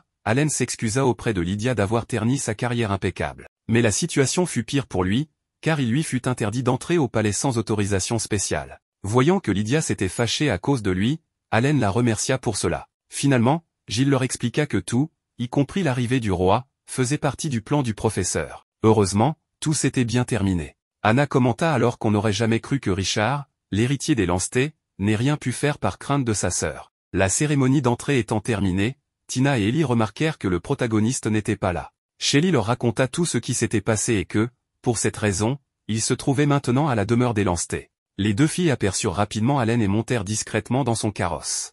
Bien que la petite rousse n'ait pas voulu les emmener, elle dut céder. Plus tard, alors qu'Haleine s'apprêtait à quitter la demeure des Leinster, Lydia lui proposa de rester dormir pour la nuit. Mais il ne pouvait pas, car il devait préparer ses cours de tuteur. Avant qu'il ne parte, elle le retint par derrière et lui dit qu'il ne pouvait pas s'éloigner d'elle, que le fait qu'elle soit la fille d'un duc et lui un roturier n'était pas une raison suffisante, et que si quelqu'un tentait de les séparer, elle abandonnerait sa famille pour partir dans un autre pays avec lui. Ainsi, la rousse demanda à Haleine de venir la voir tous les jours. Comme il ne répondit pas, elle lui donna un coup de genou. Surpris, Haleine promit de venir aussi souvent qu'il le pourrait. Arriva alors le trio chaotique et Ellie demanda à Haleine ce qu'il faisait. Il répondit qu'il discutait simplement, mais Lynn trouva injuste que sa grande sœur monopolise le protagoniste. Changeant de sujet, Lydia dit à Tina qu'elle ne s'était pas vue depuis le bal au palais, et en profita pour la féliciter d'avoir obtenu la première place. La jeune fille lui répondit que tout cela était grâce à Haleine. Mais Lynn déclara à Tina qu'elle la battrait au prochain examen. Les 2 commencèrent donc à se défier. Lydia suggéra alors que Lynn prenne aussi des cours avec Haleine, ce qui signifiait que le protagoniste devait désormais donner cours aux 3 dans la demeure des Leinster, sans possibilité de refuser. Le lendemain, Karen croisa le protagoniste. Elle savait déjà qu'il resterait tuteur et ce qui s'était passé avec Lydia. Haleine comprit qu'il l'avait inquiétée, mais ce n'était pas qu'elle se faisait du souci, plutôt qu'il devait se mettre à sa place avant d'agir. Il promit à sa sœur de le faire et, profitant du moment, la félicita, bien que tardivement, pour son excellent travail en tant que maîtresse de cérémonie. Alors qu'il lui caressait la tête, Estla arriva. Karen présenta son frère, et en apprenant qu'il s'agissait d'Haleine, Estla resta figée, car elle admirait beaucoup Haleine et Lydia. Avec un peu de magie de Karen, Estla reprit ses esprits, se présenta rapidement et le remercia pour tout ce qu'il avait fait pour sa sœur Tina. Changeant de sujet, comme le directeur devait s'absenter pour une affaire urgente, il demanda à Karen de remettre une lettre à son frère. En la lisant, Haleine vit que le directeur avait renforcé la sécurité à l'académie, mais qu'étant occupé, il ne pouvait pas toujours être présent. Tout cela avait à voir avec le prince Gérard, bien qu'Haleine ignore encore ses intentions. Le directeur lui demanda donc de remplacer un professeur à l'académie temporairement. Plus tard, Estla, bien qu'occupée, remit à Haleine la liste des élèves et se proposa de l'accompagner en classe et d'observer. En discutant, Haleine remarqua que la jeune fille portait le même ruban que Tina, mais d'une autre couleur. Estla expliqua que c'était un souvenir de sa mère, et que lorsqu'elle le portait, elle se tenait plus droite, car en tant qu'héritière des Howard, elle devait vivre et se comporter dignement. Haleine trouvait les 2 sœurs très semblables et espérait qu'elles se motivent mutuellement, ce qui était déjà le cas puisqu'elles échangeaient régulièrement des lettres. Tina confiait souvent à sa petite sœur qu'Haleine adorait l'embêter, ce qu'il démentit en expliquant que ce n'avait jamais été son intention. Ils arrivèrent en classe et le trio chaotique remarqua la présence d'Allen. Celui-ci expliqua qu'il serait leur professeur pour un temps. Une petite blonde et un garçon à lunettes firent remarquer qu'ils ne se souvenaient pas avoir vu quelqu'un d'aussi jeune sur la liste des professeurs, et comme cette classe regroupait les meilleurs au dernier examen, ils doutaient qu'un professeur temporaire suffise. Lynn et Tina commençaient à s'énerver, mais Allen débuta aussitôt le cours, expliquant qu'il n'utilisait pas le manuel, mais privilégiait la pratique. Le premier sujet fut les niveaux de magie. Lynn expliqua que selon leur puissance et leur effet, les sorts étaient classés en basique, intermédiaire et avancé. Il existait aussi la magie suprême, transmise par héritage dans les duchés, comme celle de sa famille, les Leinster, mais peu pouvaient l'utiliser. Allen demanda s'il y avait quelqu'un dans la salle capable de pratiquer la magie avancée. Lynn, Tina et Estla levèrent la main. Il demanda à la rousse de faire une démonstration, érigea une barrière, et Lynn lança un sort de feu avancé. Il expliqua alors que cette magie étant puissante, elle pouvait causer des dégâts autour, et qu'il fallait l'utiliser avec prudence. Lynn fit une mimique à Tina comme pour dire « j'ai gagné ». Tina voulut essayer à son tour et commença à tout geler, tentant de recréer le loup de Blizzard. Allen dut l'arrêter, et Lynn en profita pour la provoquer, disant qu'elle ne savait pas ce qu'il fallait faire ou éviter. Allen mit fin à la querelle et rappela que leur talent les plaçait au-dessus de leurs camarades, mais que ce pouvoir impliquait une grande responsabilité. Il expliqua ensuite que lorsqu'on maîtrisait l'activation des sorts composés, on pouvait combiner des magies, comme l'eau et le feu. La plupart furent impressionnés, sauf Patricia, la blonde, et le garçon à lunettes. Patricia demanda s'il pouvait combiner magie de lumière et magie des ténèbres. Il le fit aussitôt, créant un magnifique ciel étoilé, ce qui impressionna toute la classe. Le garçon à lunettes demanda alors s'il pouvait créer des animaux avec la magie. Allen fit une démonstration avec des animaux de chaque élément, ce qui émerveilla les élèves. Ellie voulut essayer et, guidé par lui, parvint à créer Anko, ce qui impressionna encore plus la classe. Allen leur dit de ne pas se décourager, évoquant quelqu'un qui autrefois ne maîtrisait que la magie basique, mais qui, grâce à un entraînement acharné à l'épée, était devenue experte au point de pouvoir couper la magie. Patricia et le garçon comprirent qu'il parlait de Lydia. Pour conclure, Estla demanda s'il pouvait utiliser la magie suprême. Il répondit que non, car il était celui qui avait le moins de mana et ne pouvait pratiquer que la magie intermédiaire, même s'il savait construire des formules avancées. Il ajouta que ce qui comptait pour réussir, c'était la persévérance et le travail acharné, sans arrogance ni repos, et sans se soucier du regard des autres. Plus tard, Allen se dit que l'idée de Lydia de leur enseigner à toutes les trois dans la demeure des Leinster n'était pas mauvaise. Mais alors qu'Ellie apportait du thé, elle trébucha. Allen la rattrapa, ce qui provoqua la jalousie de la fille aux cheveux bleus et de Lynn. La situation s'envenima lorsque Lydia arriva et décida de le punir pour son comportement. Après les cours, Tina et Ellie ont pris des douceurs ensemble. Allen et Lynn arrivèrent et Tina demanda pourquoi Lynn était avec lui. Lynn provoqua délibérément Tina en disant qu'ils étaient en rendez-vous et qu'il ne pouvait y avoir aucune autre raison. Allen expliqua qu'il était seulement passé pour déjeuner. Il ajouta qu'il était content de voir qu'elles étaient de si bonnes amies, mais qu'elles devaient essayer de baisser la voix dans le café. Les deux filles protestèrent bruyamment qu'elles n'étaient pas amies. Allen suggéra d'aller à une source chaude pour mieux se connaître. La maison ducale d'Algren en exploite une à la périphérie de la ville, et il avait entendu dire qu'elle était secrètement populaire parmi les étudiants. Les filles commencèrent à imaginer passer du temps avec Allen et s'enthousiasmèrent. Cependant, à leur arrivée, Tina parut mécontente car d'autres personnes s'étaient jointes à eux. Les filles ne s'attendaient pas à une telle foule. Allen présenta les nouveaux venus. Il expliqua que Gilles Algren avait 1 an de moins que lui à l'université et qu'il lui avait demandé conseil pour le voyage aux sources chaudes, ce qui avait conduit Lydia à se joindre à eux. Gilles expliqua qu'il ne pouvait pas ne pas lui dire et que Lydia l'aurait tué si elle l'apprenait plus tard. Lydia rit et dit que voilà les mioches. Les 3 filles furent choquées, se demandant ce qu'elle voulait dire par mioche. Anko vint aussi pour la source chaude. Mais à peine étaient-ils entrés que le gérant s'excusa et dit que les installations étaient tombées en panne la veille. Il expliqua qu'il ne pouvait pas autoriser les bains pour le moment et présenta ses excuses pour ne pas les avoir prévenus à l'avance. Tina fut dévastée. Elle avait acheté un maillot de bain juste pour cette occasion. Comment la source chaude pouvait-elle être fermée? Lydia suggéra de se détendre dans leur chambre. Elle expliqua que Gilles avait réservé les meilleures et que lui et Allen en partageraient une. Mais ensuite elle menaça Gilles, insistant pour qu'elle et Allen partagent une chambre, rappelant qu'ils avaient dormi ensemble plein de fois. Allen souhaita qu'elle ne dise pas de telles choses devant ses étudiantes. Tina protesta en disant que c'était indécent et qu'elle ne le tolérerait pas. Gilles observa qu'Allen était vraiment populaire auprès des dames. De façon inattendue, Karen et Stella séjournaient aussi là-bas. Karen expliqua que Stella ne faisait rien d'autre qu'étudier dans le dortoir et qu'elle devait parfois lui faire prendre l'air. Une autre fille, Felicia Foss, s'était jointe à eux. Elle était en pause des cours pour raison de santé. C'était vraiment dommage qu'elle ne puisse pas profiter de la source chaude. Tina eut alors une idée et proposa d'utiliser la magie pour réparer ce qui était cassé. Le gérant répondit que, bien qu'il appréciait sincèrement l'offre, le problème n'était pas mécanique. Il expliqua que la pierre magique utilisée pour réguler la température avait disparu et que le duc Algren lui-même l'avait offerte. C'était le trésor de l'auberge. Il n'osait pas en informer le duc avant de connaître la cause, alors ils avaient prétendu que c'était une panne et présenta ses excuses. Les filles furent choquées. C'était bien plus compliqué qu'elles ne l'avaient pensé. Elles dirent qu'il semblait qu'elles allaient devoir renoncer au bain après tout. Mais Tina refusa et affirma qu'ils étaient allés trop loin pour abandonner maintenant. Elle proposa de réfléchir tous ensemble à l'endroit où la pierre magique aurait pu aller. Gilles nota que la pierre magique était lourde, donc il supposait que quelqu'un l'avait emportée exprès. Tina conclut que le coupable devait être un rival commercial qui voulait nuire à l'auberge en fermant les bains. Lynn soupira et la traita d'irréfléchie. Félicia n'était pas d'accord et expliqua que les Algren tenaient cette auberge pour revitaliser l'économie locale, qu'elle doutait qu'ils aient des rivaux ou des ennemis commerciaux et qu'elle ne pensait pas que quelqu'un ait fait ça pour nuire à l'auberge. Soudain embarrassée de sa propre audace, elle s'évanouit. Karen expliqua que Félicia venait d'une famille de marchands et qu'elle était pleine de faits comme ça. Dans ce cas, qui avait volé la pierre magique et dans quel but? Allen dit que le voleur n'était peut-être pas humain. Gilles se souvint avoir entendu parler d'une récente alerte aux monstres. Un client avait dit avoir entendu un cri terrible et le battement de grandes ailes. Ils avaient cherché le danger, mais n'avaient rien trouvé. Pourtant, des plumes flottaient dans la source, et on leur avait dit d'être prudents. Lydia supposa qu'un monstre ailé aurait pu emporter la pierre magique. Mais pourquoi? Incertain, Allen décida qu'ils allaient jeter un autre coup d'œil. La pierre magique devait rayonner du mana, donc il pourrait peut-être la localiser. Allen et Lydia enquêteraient tandis que les filles resteraient sur place.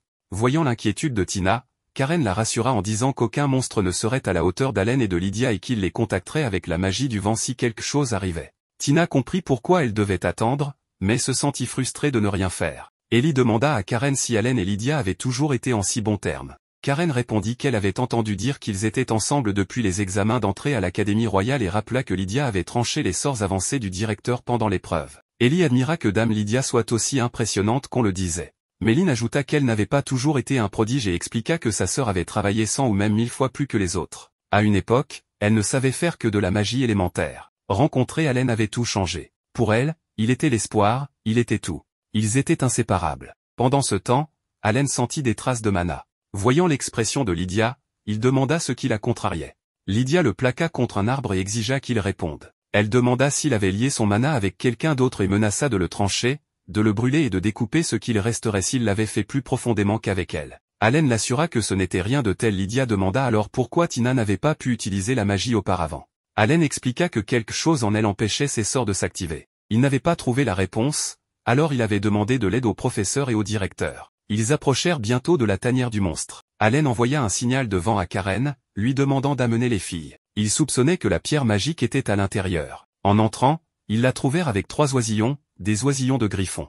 Leurs parents devaient avoir pris la pierre pour les garder au chaud. Les griffons sauvages peuvent être féroces et assez forts pour raser une ville. Stella insista pour récupérer la pierre avant que les parents ne reviennent. Ellie hésita et dit qu'ils avaient l'air si chauds et heureux, que c'était dommage de la prendre, mais qu'ils ne pouvaient pas utiliser les bains sans elle. Allen vit là une parfaite leçon extrascolaire et demanda comment ils pouvaient récupérer la pierre sans effrayer les oisillons. Tina suggéra de geler la zone pour les faire bouger. Lynn critiqua cette idée, affirmant que plus il ferait froid, plus il s'accrocherait à la chaleur. Ellie proposa de lancer les ténèbres et de la prendre furtivement. Lynn admit que c'était mieux que le plan de Tina, mais risqué, car les oisillons pouvaient appeler leurs parents. Tina répliqua en demandant à Lynn de ne pas rejeter simplement leurs idées et de proposer la sienne. Lynn dit qu'il suffisait de réchauffer la zone avec de la magie de feu pour les attirer ailleurs. Ils n'auraient pas froid et ils pourraient prendre la pierre. Karen reconnut que c'était bien, mais fit remarquer que cela revenait quand même à prendre la pierre. Elle ajouta qu'il faisait froid ici et qu'ils ne pourraient pas maintenir des sorts de feu indéfiniment. Les filles se demandèrent s'il existait un sort qui donnerait une fin heureuse à tout le monde. Karen se rappela qu'Allen disait toujours, quand ils étaient petits, de ne pas compter sur la magie pour tout, mais d'utiliser son esprit et son cœur, car parfois, ils sont plus forts que les sorts. Inspirée, Tina suggéra de créer une nouvelle pierre magique pour les oisillons. Allen approuva et expliqua que si elle ne devait fournir de la chaleur que temporairement, il pouvait le faire. Il leur donna une pierre et, ensemble, elles l'infusèrent de mana, créant un substitut chaleureux. Les oisillons l'acceptèrent avec joie. Juste à ce moment, leur mère revint et attaqua. Lydia trancha son attaque devant tandis qu'Allen et Anko utilisaient la magie de lumière pour l'apaiser. Allen rassura la créature en expliquant qu'il ne voulait pas de mal. Lynn s'inquiéta que leur pierre magique risque de perdre bientôt sa chaleur. Mais Allen dit de ne pas s'inquiéter car Gilles apporterait une nouvelle pierre depuis le stock du professeur. Il expliqua qu'il soupçonnait des griffons, alors il avait pris des dispositions à l'avance. Ils purent désormais profiter des bains sans inquiétude. Mais une fois dans le bain, Lynn et Tina furent choqués par les silhouettes bien développées des autres. Lydia déclara que le travail d'Allen était de lui laver le dos et dit aux autres d'aller jouer ailleurs. Tina cria avec colère qu'elle ne pouvait peut-être pas rivaliser avec elle maintenant, mais qu'un jour elle pourrait l'égaler. Gilles proposa alors de laver le dos d'Allen, mais fut immédiatement menacé par Lydia et Tina. Les filles se détendirent dans la source chaude, bien que Félicia se soit sentie faible à cause de la chaleur. Lydia s'accrocha à Allen, méfiante vis-à-vis de Gilles. Après le bain, Stella coucha Félicia qui s'est évanouie à cause de la chaleur. Elle fait remarquer que tout le monde était ravi et que, grâce aux filles, ils avaient pu profiter des bains. Lynn dit à Tina que sans elle, elle aurait abandonné et serait rentrée, mais qu'elle savait parfois se rendre utile. Elle demanda ensuite où était Karen. Ne les voyant pas, les filles comprennent qu'il faut les arrêter avant qu'elles ne passent à l'action. Le lendemain matin, le gérant les remercia tous. Les filles remercièrent Allen pour ces agréables moments. Lydia s'accrocha à son bras avec possessivité et l'entraîna. Quelques jours après, on voit le trio chaotique, quand soudain arriva le prince idiot. Il s'avère que Gérard était venu pour dire à Lynn qu'elle devrait être heureuse, car il lui ferait la faveur de la faire sienne. De son côté, Allen était dans le bureau du professeur, préparant des cahiers pour ses 3 élèves. Aussitôt, le professeur apprit qu'il n'avait pas beaucoup avancé dans ses recherches sur la grue glaciale, car c'est l'un des sorts de grande magie que plus personne ne peut utiliser. À ce moment-là, Richard appela Allen, très inquiet, car quelque chose s'était passé. Revenons à Gérard, le prince idiot disait à Lynn d'accepter d'être à lui. Cependant, elle ne serait jamais avec un idiot comme lui. Le blond n'arrivait pas à croire qu'on le rejette, mais il se rendit vite compte que Tina, la fille indésirable des Howard, était également présente, et il pensa qu'elle avait une mauvaise influence sur Lynn. La cadette rousse, en colère, demanda au petit prince de ne pas se moquer de son ami, mais Gérard, complètement perturbé, déclara que tout était en réalité la faute de ce plébéien, c'est-à-dire du protagoniste. Il osa même demander à Lynn si elle s'était toutes déjà données à lui. La cadette rousse pouvait supporter que Gérard l'insulte, mais pas ses amis. Elle défia alors le prince idiot en duel, lui disant que s'il refusait, elle enverrait une requête à la famille royale pour régler leur compte un autre jour en présence de sa majesté et des 4 ducs. Ainsi, le blond n'eut d'autre choix que d'accepter. Lorsqu'ils arrivèrent sur le lieu du duel, Stella, la présidente du conseil, et Karen étaient également présentes. Les sbires du prince idiot lui dirent que c'était trop, car s'il continuait, sa réputation serait ruinée, d'autant plus que son assignation à résidence venait de se terminer. Mais le blond, furieux, menaça ses sbires avec son épée. Ainsi, Gérard s'apprêtait à attaquer Lynn. Cependant, Tina l'arrêta avec un peu de sa magie de glace. Cela ne dura pas longtemps. Stella demanda alors au prince s'il était devenu fou.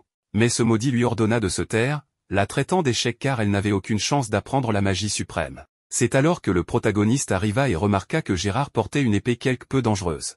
Il ordonna à ses élèves de partir, mais elles n'obéirent pas. Rapidement, le blond attaqua Allen, qui, pour gagner du temps, l'enferma dans une coupole de roche. Cela ne le retint pas longtemps, et le blond, plein de rage, promit à Allen qu'il le tuerait.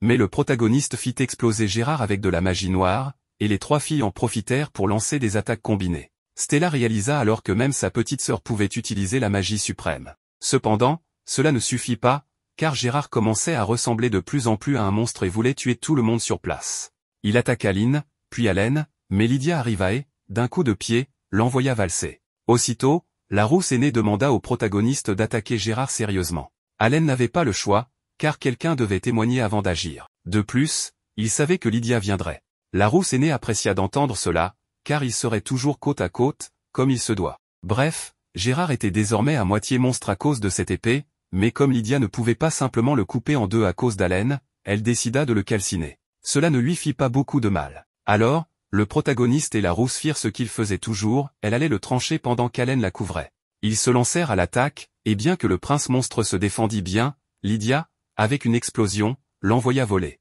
Vaincre le prince sans le tuer serait compliqué, car tant qu'il avait du mana, il était probablement immortel. Allen se demandait ce qu'était cette épée rouge, mais le directeur arriva, suggérant qu'il faudrait peut-être redessiner le Colisée, car l'explosion de Lydia avait réduit un mur en miettes. L'elfe expliqua que l'épée du prince était imprégnée des restes d'un sort de grande magie perdu, le bouclier radiant. Si quelqu'un n'avait pas assez de compétences, le mana finirait par le dévorer, le transformant en monstre ambulant. Le problème était qu'il serait difficile de le vaincre, car tant que l'épée avait du mana, elle était immortelle, et sa source était pratiquement inépuisable. En d'autres termes, le maudit prince était presque invincible. Aussitôt, le blond changea à nouveau de forme, devenant encore plus grand. Allen savait que si Lydia l'attaquait sérieusement, Gérard mourrait sur le coup. Cependant, il ne voulait pas cela, mais il ne pouvait pas non plus être trop doux, car l'attaquer sans réfléchir le renforcerait. La rousse aînée demanda au directeur, qu'elle appela, ce maudit elfe, de s'occuper de Gérard pour le moment. Il enferma le prince dans une barrière. Sachant que Tina et Allen avaient déjà uni leur mana, Lydia dit à Tina qu'elles étaient semblables. La petite bleue devint toute nerveuse, mais Lydia la rassura, disant qu'Allen n'avait rien dit, mais que c'était évident en les voyant. Laissant cela de côté, la rousse demanda à Tina d'unir son mana à celui d'Allen et d'activer sa magie de glace au maximum, car il s'occuperait du reste. Rapidement, le protagoniste et Tina unirent leur mana, et la petite bleue dit que se tenir si près du protagoniste était très chaleureux. Bref, Lydia les sépara et serra Allen dans ses bras pour unir leur mana. Tina trouva cela injuste, car Allen ne l'avait pas fait ainsi avec elle. En plaisantant, Lydia dit à la petite que si ça ne lui plaisait pas, elle n'avait qu'à la surpasser. Le protagoniste prit les deux filles par la main et dit à l'elfe qu'il était prêt. L'elfe désactiva la barrière, et Tina commença à invoquer sa magie. À ce moment, Allen entendit une voix lui disant qu'il devait détruire cette imitation. La petite bleue acheva d'invoquer le loup de Blizzard, qui affronta Gérard et le gela complètement en peu de temps. Ce fut au tour de Lydia, qui, utilisant la technique secrète des lance-t, l'épée écarlate, se lança à l'attaque contre le monstre. Celui-ci se dégela rapidement, mais avant qu'il ne puisse attaquer la rousse, elle lui porta un coup net à la poitrine et détruisit son épée. Ainsi, les trois vainquirent Gérard, mais Stella resta traumatisée par ce qu'il lui avait dit, commençant à paniquer. Tina et Allen se lâchèrent les mains, mais le protagoniste s'effondra. Peu après, il se réveilla, conscient que c'était le prix pour s'être uni aux deux filles. Lydia, présente, lui demanda s'il savait que cela arriverait, et il n'eut d'autre choix que de lui dire la vérité. La rousse aînée, si elle avait su que le protagoniste courait un danger, aurait tué ce prince idiot. Mais Allen la serra dans ses bras et lui dit de ne pas penser ainsi. Lydia mentionna qu'en étant si près de lui, elle pouvait entendre les battements de son cœur. Pour la calmer, il lui dit qu'il était vivant. La rousse n'aimait pas qu'il change de sujet et lui rappela qu'elle se contentait d'être son épée. Le protagoniste répondit qu'il préférait la fille douce qui s'était laissé couper les cheveux pour jouer le jeu. Lydia n'en revenait pas qu'Allen ait lu ses pensées, mais comme ils avaient uni leur mana, il était inévitable que certaines de ses pensées se glissent dans son esprit. En mode tsundere, Lydia lui dit de cesser les excuses, car elle savait aussi qu'Allen et Tina s'étaient embrassés. Allen commença à expliquer que c'était une attaque surprise, mais à ce moment, le trio chaotique se tenait à la porte de la chambre d'Allen, essayant d'écouter. Richard les effraya, et elles tombèrent dans la pièce. Le roux informa le protagoniste qu'après tout ce chaos, Gérard avait été arrêté, mais son châtiment n'était pas encore décidé. Karen et Stella attendaient qu'Allen se rétablisse pour discuter avec lui. Changeant de sujet, Lydia était très en colère contre Richard pour ne pas avoir contrôlé le prince idiot, et elle le punit. À ce moment, Lisa, la mère de Lydia, arriva. Allen s'excusa auprès d'elle, sachant qu'il aurait dû attendre l'aide des professeurs et des autres, mais ne l'avait pas fait. Ayant attiré la haine de Gérard, il pensait que tout était de sa faute et dit à Lisa qu'il ne méritait pas de rester le tuteur de Lynn. Lisa demanda à la cadette rousse si elle voulait qu'Allen reste son tuteur. Elle répondit immédiatement oui, donc il n'y avait plus rien à discuter. Lisa rappela au protagoniste qu'elle le lui avait déjà dit, mais elle réaffirma que les lance-t étaient de son côté, car après tout, ses parents l'avaient confié à eux. Ainsi, Allen se réjouit et cessa de se sentir coupable. Plus tard dans la nuit, par hasard, le protagoniste rencontra Tina dans le jardin. La petite bleue admirait le magnifique jardin des Leinster, car ses plantes semblaient très heureuses. Le protagoniste reconnut que le jardin était splendide de jour, mais qu'il avait un autre charme la nuit. Laissant cela de côté, Tina dit au professeur qu'elle avait réalisé ce jour-là qu'elle ne servait à rien.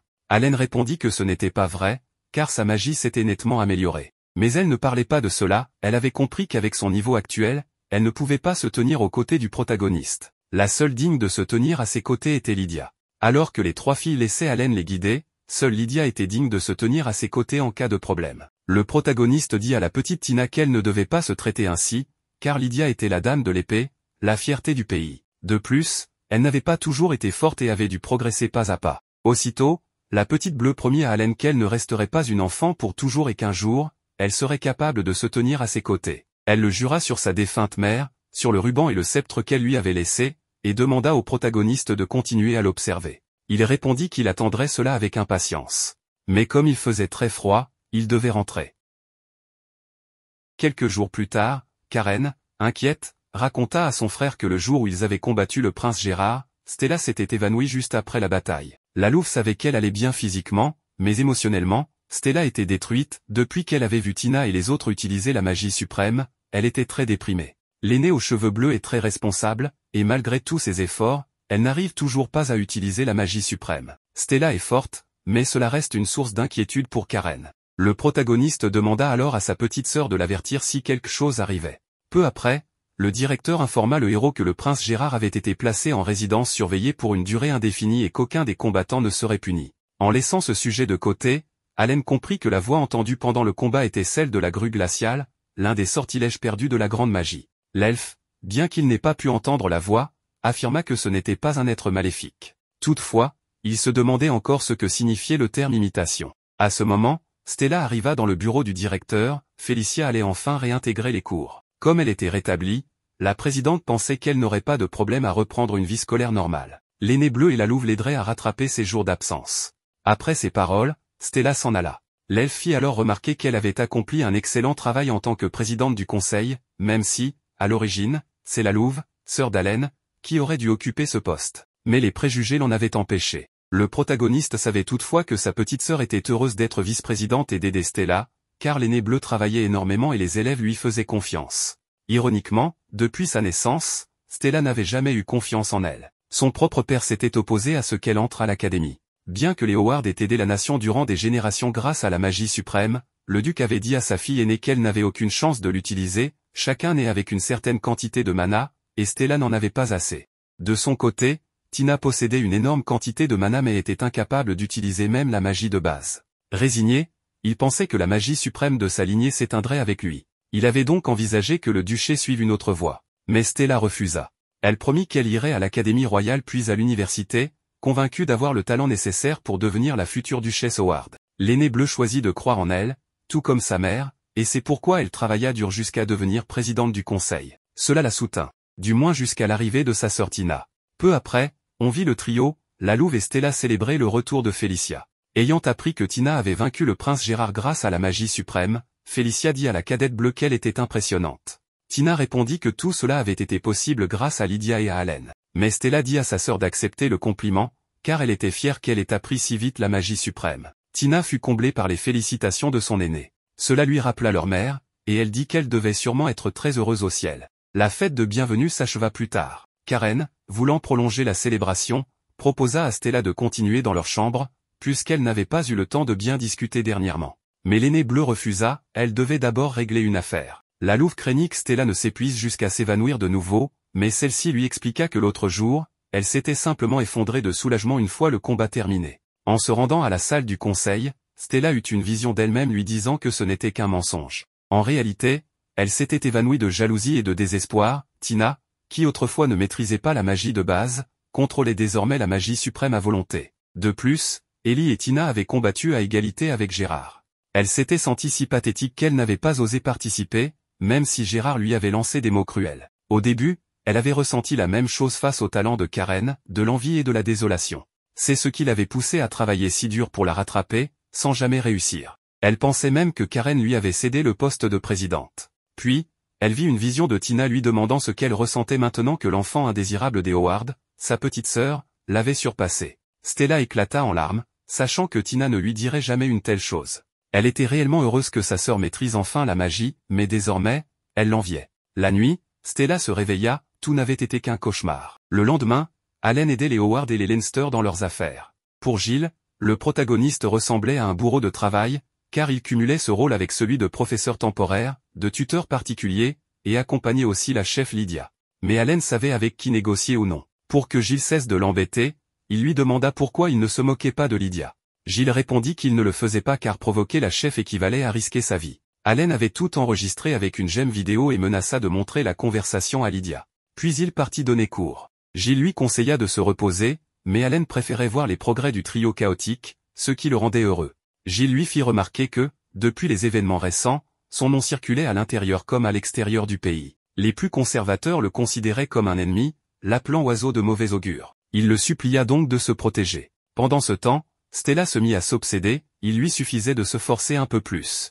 Elle se leva plus tôt, étudia, assista aux cours, aida Félicia dans ses difficultés, tout en pensant qu'elle devait redoubler d'efforts. Elle refusa même l'invitation de Karen pour prendre le thé. La louve et Félicia remarquèrent que Stella agissait étrangement, mais préférèrent la laisser tranquille. De son côté, Allen retrouva Tina et lui dit qu'il semblait qu'un être lié à la grande magie résidait en elle. Il avait entendu sa voix à 3 reprises et l'avait même aperçue, bien que vaguement.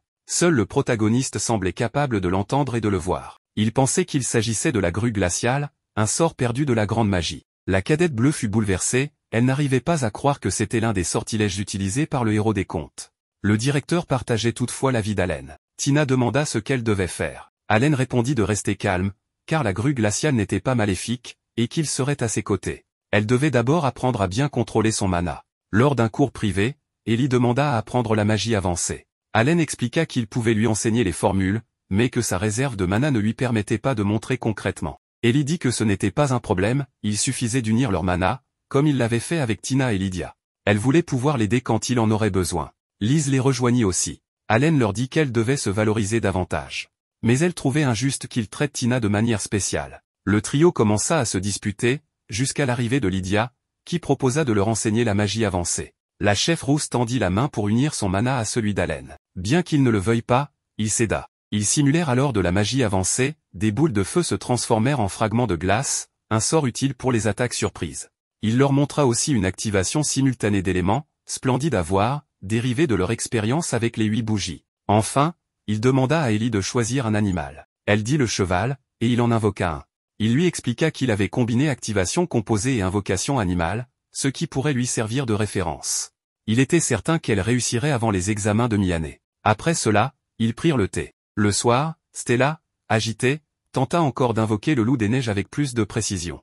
Mais le sort échoua. En larmes, elle se demanda pourquoi elle n'y arrivait pas. Karen et Felicia, qui l'observaient, étaient attristées. Plus tard, Stella retourna au dortoir et trouva ses amis endormis. Elle lui avait laissé du thé et des biscuits avec un mot d'encouragement. Émue, Stella but le thé et mangea les biscuits. Karen et Felicia, qui n'étaient en réalité pas endormies, se réjouirent de la voir ainsi. Stella se souvint alors que sa mère lui avait dit que si elle n'arrivait pas à dormir, il suffisait de garder le silence et d'observer la lune et les étoiles, les élémentaires la guideraient.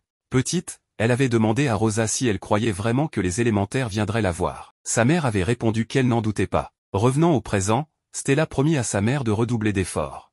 Quelques jours plus tard, lors du cours de pratique de magie, Felicia échoua encore, si bien que Stella et Karen lui dirent qu'elle devait prendre une pause, mais à ce moment-là, elle laissa tomber quelques livres. Alors, des garçons aimables les ramassèrent pour elle. La chose est que, prise de honte, elle s'évanouit. D'un autre côté, Ernest, le président de la compagnie Foss et père de Felicia, était réuni avec Allen, car il voulait commercer avec le vin rouge des Leinster et tous les produits agricoles des Howard. Mais comme il n'expliqua pas au protagoniste comment il comptait vendre toute cette quantité d'articles, et se contenta de lui dire « Fais-moi confiance ». Allen, malheureusement, ne put conclure l'affaire avec Ernest, car il ne pouvait accepter de marcher aux conditions intenables. Quelques jours plus tard, Felicia se comportait un peu étrangement. Alors, pour se consoler, elle se blottit contre Stella, car elle avait une poitrine moelleuse. Et elle mentionna en passant qu'embrasser la présidente n'était pas pareil qu'embrasser la petite louve. À ce moment-là, Karen remarqua que Felicia avait des papiers et qu'elle ne voulait pas dire à ses amis ce qui se passait, mais comme la petite louve insista, elle expliqua qu'elle aidait souvent à l'entreprise familiale. L'autre jour, son père était allé à une réunion d'affaires et avait totalement échoué. Stella essaya de réconforter Felicia en lui disant qu'il pourrait alors faire affaire avec d'autres personnes. Cependant, ce n'était pas si simple et la jeune fille ne voulait pas dire pourquoi. Alors, la louve, en lui donnant une petite décharge électrique, lui demanda de raconter plus de détails. C'est ainsi que Felicia leur dit que cette réunion était extrêmement importante pour l'entreprise familiale, car il s'agissait d'un marché avec les Leinster et les Howard, et c'est pour cela qu'elle voulait que tout se passe bien.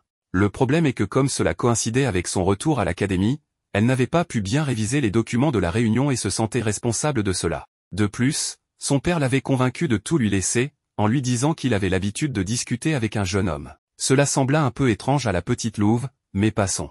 En réalité, Felicia aime travailler dans l'entreprise et c'est pour cela qu'elle adorerait toujours aider. Plus tard, Karen se réunit avec son frère et le réprimanda de ne pas lui avoir dit qu'il avait rencontré le père de Felicia. Mais comme ce sujet ne concernait pas seulement Allen, il ne pouvait rien dire. À ce moment-là arriva le trio chaotique, apportant une lettre au protagoniste de la part d'Anna. Elles étaient tellement curieuses de savoir ce qu'elle contenait qu'elles se mirent sans le vouloir à espionner Allen, si bien que le protagoniste leur dit qu'espionner était impoli. Enfin, la lettre concernait un possible partenaire commercial et y détaillait la situation financière des dernières années. Le plus étrange était que, depuis un certain moment, la compagnie Foss avait soudain cessé d'avoir des chiffres rouges et Allen ne comprenait pas pourquoi, car visiblement il n'y avait eu aucun changement, si ce n'est l'embauche de plus d'employés. Mais rien de tout cela n'indiquait que cela ait amélioré la situation financière. C'était comme si quelqu'un d'invisible gérait l'entreprise. Ensuite, la petite louve allait retourner à l'académie, mais avant de partir elle dit aux filles que même si son frère était un expert pour choyer les autres, elle ne devait pas trop en profiter, sinon elle finirait comme Lydia. Bref, après que le protagoniste eut donné ses cours chez les Howard, ils commencèrent à manger et comme c'était si délicieux, Tina mentionna que ces légumes venaient des terres du Nord. Il s'avéra que grâce à la recherche de la petite bleue, la production avait beaucoup augmenté. Quant à la viande, elle provenait également du Nord, ce qui amena Allen à dire que cela avait dû être difficile d'amener les ingrédients jusqu'à la capitale. Tina expliqua que pour que la nourriture arrive dans les meilleures conditions, il fallait ajuster la température, l'humidité et la méthode de conservation de chaque produit. Certains, par exemple, étaient affectés par les vibrations et ne pouvaient pas être transportés en train. Tina en savait tellement sur ce sujet que Lynn en fut un peu jalouse, si bien qu'elle promit de ne pas perdre aux examens. Immédiatement, le protagoniste demanda à Ellie et Tina si elles n'avaient pas remarqué quelque chose d'étrange chez Stella, mais elles n'avaient rien vu. Pour elle, Stella restait la présidente responsable comme toujours. Quelques jours plus tard, Felicia était très nerveuse parce qu'elle allait rencontrer l'homme auprès duquel son père avait échoué. Cependant, la petite louve lui dit de ne pas s'inquiéter, car elle connaissait déjà ce garçon. Ainsi, lorsqu'ils furent réunis, Felicia s'excusa auprès d'Allen pour l'impolitesse de son père l'autre jour et lui demanda, s'il vous plaît, de leur accorder une autre réunion. Elle savait qu'elle demandait trop, cependant, Allen lui dit qu'elle pouvait relever la tête, car il savait qu'elle, en tant que celle qui maintenait la compagnie Foss, ne pouvait pas laisser passer ça. Felicia fut surprise qu'Allen sache cela, mais il s'avéra que grâce à Tina et Lynn, il avait compris que la compagnie avait cessé d'être déficitaire parce que quelqu'un l'avait redressée depuis l'ombre et qu'apparemment, même s'il n'y avait eu aucun changement, le protagoniste s'était rendu compte qu'à ce moment-là le président Ernest avait emmené sa famille à la capitale. Felicia demanda à Allen comment il savait cela puisque son nom n'apparaissait pas dans les documents. Mais en réalité, le protagoniste se souvenait de ce qui s'était passé aux sources chaudes et savait qu'un étudiant normal n'irait pas examiner les documents d'une affaire ni aller expressément les voir. Bref, Allen dit à Felicia qu'en tant que responsable du choix des partenaires pour les deux duchés, il ne pouvait pas avoir de favoritisme. Cependant, à titre personnel, il adorait aider. La jeune fille, comme si elle n'avait pas entendu cette dernière phrase, s'excusa auprès du protagoniste de l'avoir dérangée et partit en courant. Immédiatement, les filles la suivirent et dirent à Felicia qu'Allen était disposé à l'aider. Ainsi, la jeune fille retourna voir le protagoniste et lui demanda ce qui manquait à leur compagnie. Alors il expliqua qu'il ne devrait pas tout englober, car l'entreprise ne serait pas capable de gérer et contrôler tous les produits de la liste, puisque transporter et conserver les produits du Nord et du Sud n'était pas chose facile. Felicia comprit immédiatement ce qu'elle devait faire, alors elle demanda à Allen de leur accorder une autre réunion. Ainsi, quelques jours plus tard, le protagoniste se réunit avec Ernest et Felicia. Cette fois, la jeune fille apporta une nouvelle proposition qui incluait les détails sur le transport et les méthodes de conservation des produits. Allen, comme s'il ne connaissait pas Felicia, lui demanda qui elle était, alors la jeune fille se présenta. Finalement, le protagoniste dit à Ernest que ce serait un plaisir de faire affaire avec lui. Il s'avéra que ce qui avait changé, c'est que cette fois Felicia avait proposé de ne commercer que le vin rouge des Leinster et que son stockage et sa mise en marché étaient détaillés. Pour Allen, il devenait très clair comment il comptait mener cette affaire et grâce à cela, il pourrait parfaitement bien expliquer le plan au duc. Avant qu'il ne signe un contrat provisoire, la jeune fille demanda aux protagonistes s'ils avaient un autre alcool qui ne figurait pas dans la liste. Felicia posait cette question parce que si les Leinster leur vendaient du vin, elle pensait qu'il serait plus équilibré que les Howard leur vendent aussi un alcool. Immédiatement, Anna entra avec un vin blanc des Leinster et une eau-de-vie des Howard. Alors Ernest goûta les deux et se rendit compte qu'ils étaient tous deux délicieux. Cependant, le second était assez fort. Le protagoniste dit aussitôt qu'il pouvait faire affaire avec l'un de ces deux alcools. Ernest penchait pour le vin blanc. Cependant, Felicia, très sûre d'elle, dit qu'il valait mieux commercer avec l'eau-de-vie, car cette boisson était très peu distribuée dans le pays et probablement la plupart des gens de la capitale n'en connaissaient pas le goût.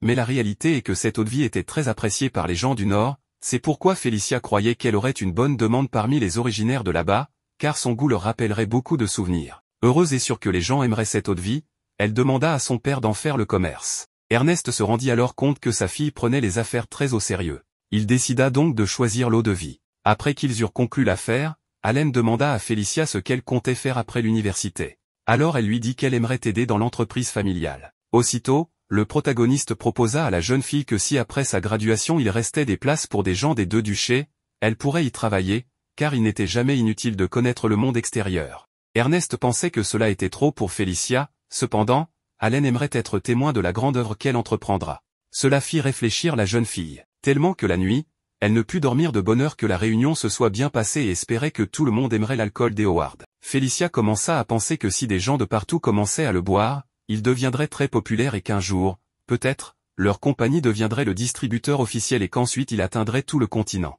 La jeune fille était déjà super excitée par cette idée, mais tout de suite elle se dit que quelqu'un comme elle ne pourrait pas réaliser cela. Cependant, en se rappelant ce que lui avait dit Allen, elle prit une décision. Le lendemain, le protagoniste informa Lisa qu'ils avaient déjà choisi un nouveau partenaire, mais que comme il n'avait pas de talent pour les affaires, elle devrait demander à quelqu'un d'autre la prochaine fois. Mais Lisa fit aussitôt entrer Felicia et dit à Allen que désormais, elle aiderait aussi bien les Howard qu'eux. Le protagoniste accepta, mais Anna allait tout superviser. Elle prendrait soin de Felicia au manoir. En fin de compte, pour que la jeune fille se concentre sur son travail, elle décida de quitter l'académie ce semestre-là, même si, pour avoir pris cette décision, son père la déshérita. Mais en réalité, c'était sa façon d'être attentionné envers elle, car Ernest voulait que sa fille Felicia apprenne du monde sans être enchaînée à la compagnie Foss. Allen lui demanda si elle en était sûre. Alors elle répondit que oui, car l'entreprise irait bien puisque les Leinster s'en occuperaient. Ainsi, le protagoniste demanda à Felicia de lui montrer une grande œuvre, et lui souhaite bonne chance.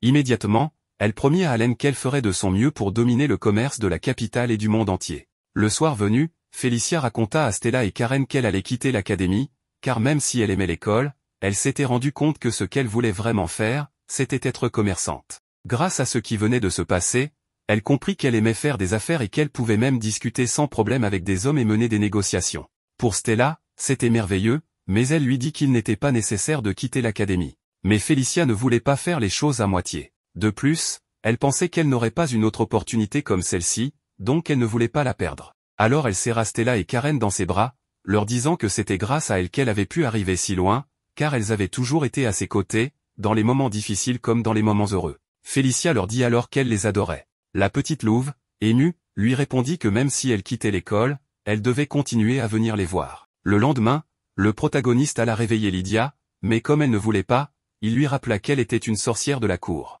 Le problème est que la grande rousse se fâchait qu'Allen soit si négligent ces derniers temps, si bien qu'elle lui demande de tenter quelque chose s'il se considère comme étant un homme. Mais cela fit qu'Allen la vit en sous-vêtements, si bien qu'elle se cacha aussitôt. Le protagoniste lui dit qu'il n'avait rien vu, mais qu'en tant qu'homme, il pouvait céder à la tentation et qu'elle ne devrait pas être si provocante. Immédiatement, la rousse rougit et commença à lui lancer des objets, mais à ce moment-là, la petite louve arriva en pleurant, disant à Allen que Stella avait disparu.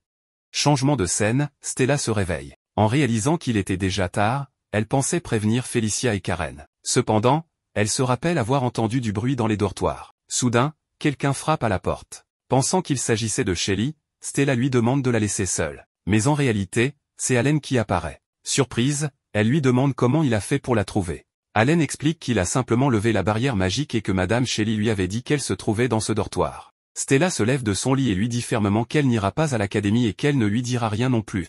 Avec calme, Allen lui affirme qu'elle ment. Alors Stella commence à pleurer, se traitant elle-même de vile, car elle avait utilisé la gentillesse de ses amis pour les forcer à venir, sachant que si elle disparaissait, elle s'inquiéterait et irait demander de l'aide à Allen. Après cela, il s'assoit, et Allen lui demande si elle voulait lui dire quelque chose. Stella lui demande alors s'il ne s'est jamais senti mal en étant auprès de quelqu'un d'aussi incroyable que Lydia, s'il n'avait jamais ressenti de la jalousie ou eu envie de s'éloigner d'un tel prodige.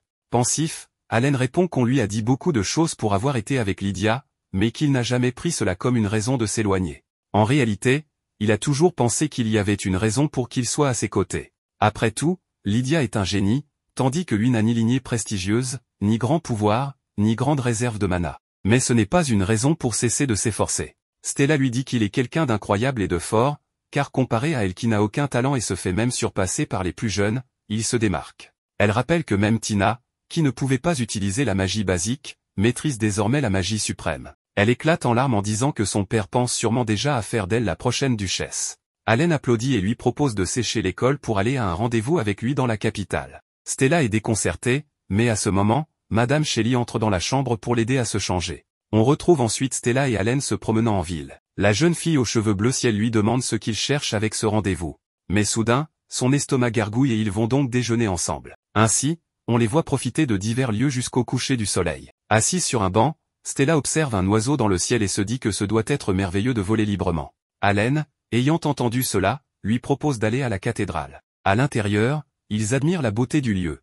En levant les yeux vers le plafond, ils découvrent de petits mosaïques. En les voyant, Stella demande si ce sont des sorts de grande magie. Allen confirme, mais précise qu'il ne reste plus personne qui en sache beaucoup à leur sujet. Stella les regarde un à un et les nomme, foudre céleste, étoile filante, résurrection, bouclier radieux, flamme de la dévastation, tombe aquatique, SM sismique et vent divisoire. Étonné, Allen lui demande qui lui a appris ces noms. Stella répond que c'est sa mère, qui disait que les héros ancestraux utilisaient des sorts incroyables. En son fort intérieur, Allen est troublé, car il n'a jamais entendu ces noms, il n'existe aucun registre, et ni le professeur ni le directeur ne les connaissaient. Il se demande alors comment Madame Rosa pouvait les savoir. Il laisse ce doute de côté et remercie Stella de les lui avoir appris. Pour la remercier, il lui propose de lui montrer son endroit préféré. Ils se rendent donc dans un lieu un peu isolé. Allen lui demande d'enlever son chapeau et de fermer les yeux. Nerveuse, Stella finit par obéir. Soudain, elle se rend compte qu'Allen la porte dans ses bras et, grâce à la magie, il s'élève dans les airs. Il lui dit d'ouvrir les yeux, ils sont maintenant au sommet de la cathédrale,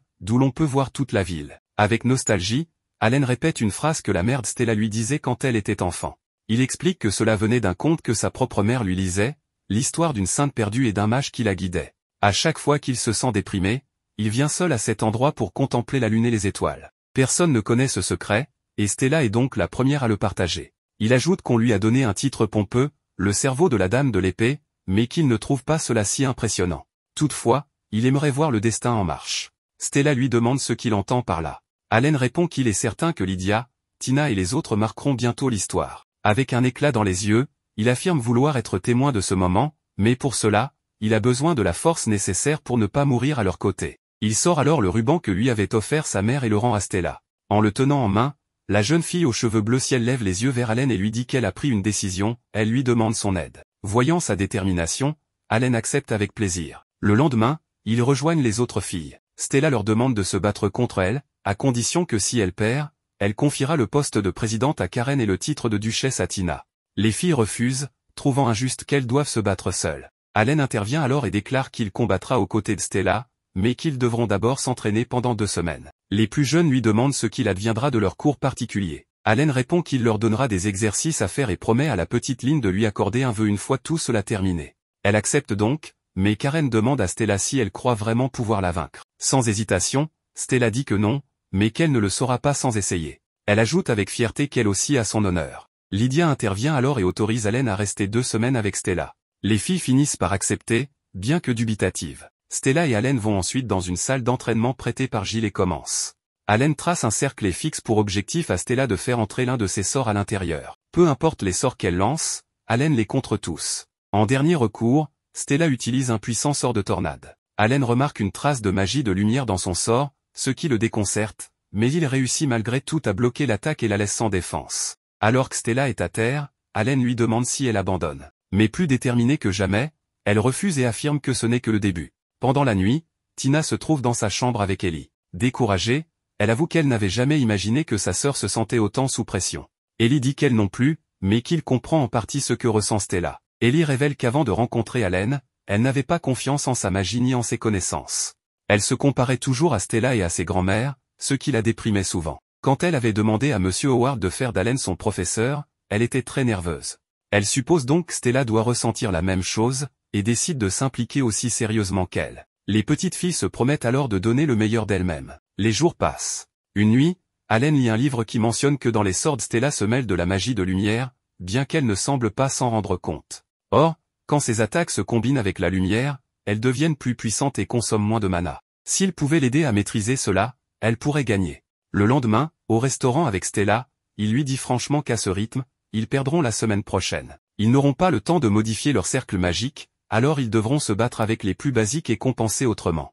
Il élabore un plan pour percer les défenses des 3 autres. À la sortie, Stella promet de tout donner. Elle demande ensuite à Allen de lui rendre un service une fois tout cela terminé, car si elle en a la certitude, elle pourra encore plus se dépasser. Allen accepte sans problème. On voit ensuite Tina et Ellie s'entraîner avec Karen, et de leur côté Stella et Allen aussi. Au coucher du soleil, Allen propose d'arrêter pour la journée. Stella veut continuer, mais il refuse, lui disant qu'elle doit être en forme pour le lendemain et dormir tôt. À contre-cœur, elle accepte. Allen ajoute qu'elle n'a pas à s'inquiéter, après tout, elle a réussi à atteindre le cercle. En entendant cela, Stella se rend compte qu'après 2 semaines, elle a enfin touché la cible. Émue, elle éclate en larmes. Allen s'approche, lui caresse la tête et lui assure qu'ils gagneront. Pendant ce temps, au beau milieu de la nuit, Tina continue encore son entraînement.